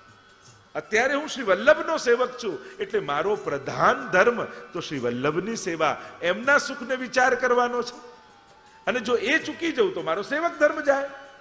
એટલે દમલાજીએ અવાજ ન કર્યો, ઈશારાથી હાથ આમ ઠાકોરજીને કર્યો, ત્યાં જ ઉભા રહી જાઓ, મારા વલ્લભ પડ્યા છે. અને જ્યાં આવો હાથ કર્યો એટલે ઠાકોરજી સ્તબ્ધ થઈને ઉભા રહી ગયા. આમ ને આમ ઠાકોરજી ઠાડા રહી ગયા કે વલ્લભ ક્યારે જાગે ને હું નીચે ઉતરું. ઠાકોરજી વલ્લભીઓની આજ્ઞાને પણ ટાળતા નથી, ભગવદીઓની આજ્ઞાનું ઉલ્લંઘન કરતા નથી. ઠાકોરજી આની આજ્ઞા શું કરવા માનું, હું તો મહાપ્રભુજી પાસે જાઉં છું, હું તો પ્રભુથી બંધાયેલો છું. પણ જેના હૃદયમાં વલ્લભ બિરાજતા હોય ને એના વચનો પણ વલ્લભના જ વચન માનવા. જેના મુખમાં સતત વલ્લભ નામ રહેતું હોય, જેના હૃદયમાં અખંડ વલ્લભનો વાસ હોય, એની વાણીમાં પણ વલ્લભ હોય છે. ત્યારે એમ માનવું કે આ નથી બોલતા, મહાપ્રભુજી કહી રહ્યા છે. પછી પોતાના બુદ્ધિના તર્ક વિતર્ક અને એની લગાવવા, પછી તો વલ્લભની આજ્ઞા થઈ એ રીતે વાણીને સ્વીકારી. એટલે ઠાકોરજીએ વલ્લભીની કાની રાખી અને ઠાડા થઈ ગયા. એટલામાં થોડી ક્ષણ થઈને મહાપ્રભુજીના નેત્રો ખુલ્યા, કારણ કે રણકાર કણમાં તો પડ્યો હતો અને જોવા તો શ્રીનાથજી બાબા પર્વત પર ઠાડા છે. અરે બાબા દૂર કેમ ઉભા છો, અહીંયા પધારો પધારો આપ. અને છમ છમ છમ છમ છમ છમ કરતા શ્રીનાથજી બાબા નીચે આવ્યા અને શ્રી મહાપ્રભુજીની ગોદમાં આવીને બિરાજી ગયા. થોડી પર હાથ મૂકીને મહાપ્રભુજી પૂછે છે, બાબા આમ દૂર કેમ ઉભા હતા, મને કેમ મારી પાસે મને કેમ ન જગાડ્યો? અરે હું તો આવતો તો જ આપની પાસે, આ આપના સેવક મને બરજ્યા અને મને ઉભો કરી દીધો. આપના સેવકે મને નિકટ ના આવવા દીધો, હાથ આમ કરીને મને ઠાડો કરી દીધો, એટલે હું ઠાડો રહી ગયો. અને મહાપ્રભુજી નારાજ થયા, ક્यों દમલા, તું ઠાકોરજી કો ક્यों રોકે? એમને કેમ ત્યાં ઉભા રાખી દીધા? એમને રોકાય? આ તો પ્રભુ છે, પ્રભુના સુખનો વિચાર કરો. દમલાજી હાથ જોડીને કહ્યું, શ્રી વલ્લભ હમણાં હું ઠાકોરજીની સેવામાં નહોતો, આપની સેવામાં હતો. અને આ ક્ષણે જેની સેવામાં હોય એના દાસ બનીને રહેવાય. મારે તો આપના સુખનો વિચાર કરવો જોઈએ, કારણ કે જો આપ જાગી જાઓ તો મારો સેવક ધર્મ જાય. અને મહાપ્રભુજી નારાજ થયા, ઠાકોરજી સાથે આમ નહીં કરું. અને ત્યારે ઠાકોરજી ઠાડા થઈ દમલાજીના પક્ષમાં ઉભા રહી ગયા. વલ્લભ, આમને બરજો નહીં, આમણે જે કર્યું છે બિલકુલ બરાબર કર્યું છે. કારણ આ આપની સેવામાં હતા એટલે આપના સુખનો વિચાર કરવો એ જ આમનો પહેલો ધર્મ. એટલે એમણે તો એમનો સેવક ધર્મ નિભાવ્યો છે. આમ કરીને દમલાજીનો પક્ષ લીધો. અને ત્યારે મહાપ્રભુજીએ કહ્યું, દમલા, તે ઠાકોરજીને શ્રમ કરાવ્યો તો તને 10 જન્મનો અંતરાય થશે, ફરી લીલામાં પ્રાપ્ત થવા. પણ આ તો પ્રભુની લીલા હતી. દમલાજીની સ્થિતિ રહે તો આખા પુષ્ટિ માર્ગની સ્થિતિ રહે. એટલા માટે મહાપ્રભુજીએ 10 જન્મનો અંતરાય દમલાજીને આપ્યો. આવા અનેકવિધ પ્રકારના પ્રસંગો આ સુંદર શિલાના આ બેઠકજી પાસે આ બધા પ્રસંગો બન્યા છે. તો આ સુંદર શિલાના બેઠકજીમાં બિરાજતા મહાપ્રભુજીને વંદન કરીએ. બોલો વલ્લભાધીશ કી જય. અને હવે સમય પણ થવા આવ્યો છે, પણ આજે આપની યાત્રા થોડી શીઘ્રતાથી રહી. છેક 3જા બેઠકજીથી લઈ અને 14મા બેઠકજી સુધી આપણી યાત્રા થઈ. અને એમ કરતા કરતા આપણે 84 બેઠકજીની યાત્રા કરીશું. તો આજની કથાને વિરામ આપતા બોલો ગોવર્ધનનાથ કી જય, વલ્લભાધીશ કી જય, શ્યામ સુંદર શ્રી અમને મહારાણી કી જય, ગોપાલ લાલ પ્યારે કી જય.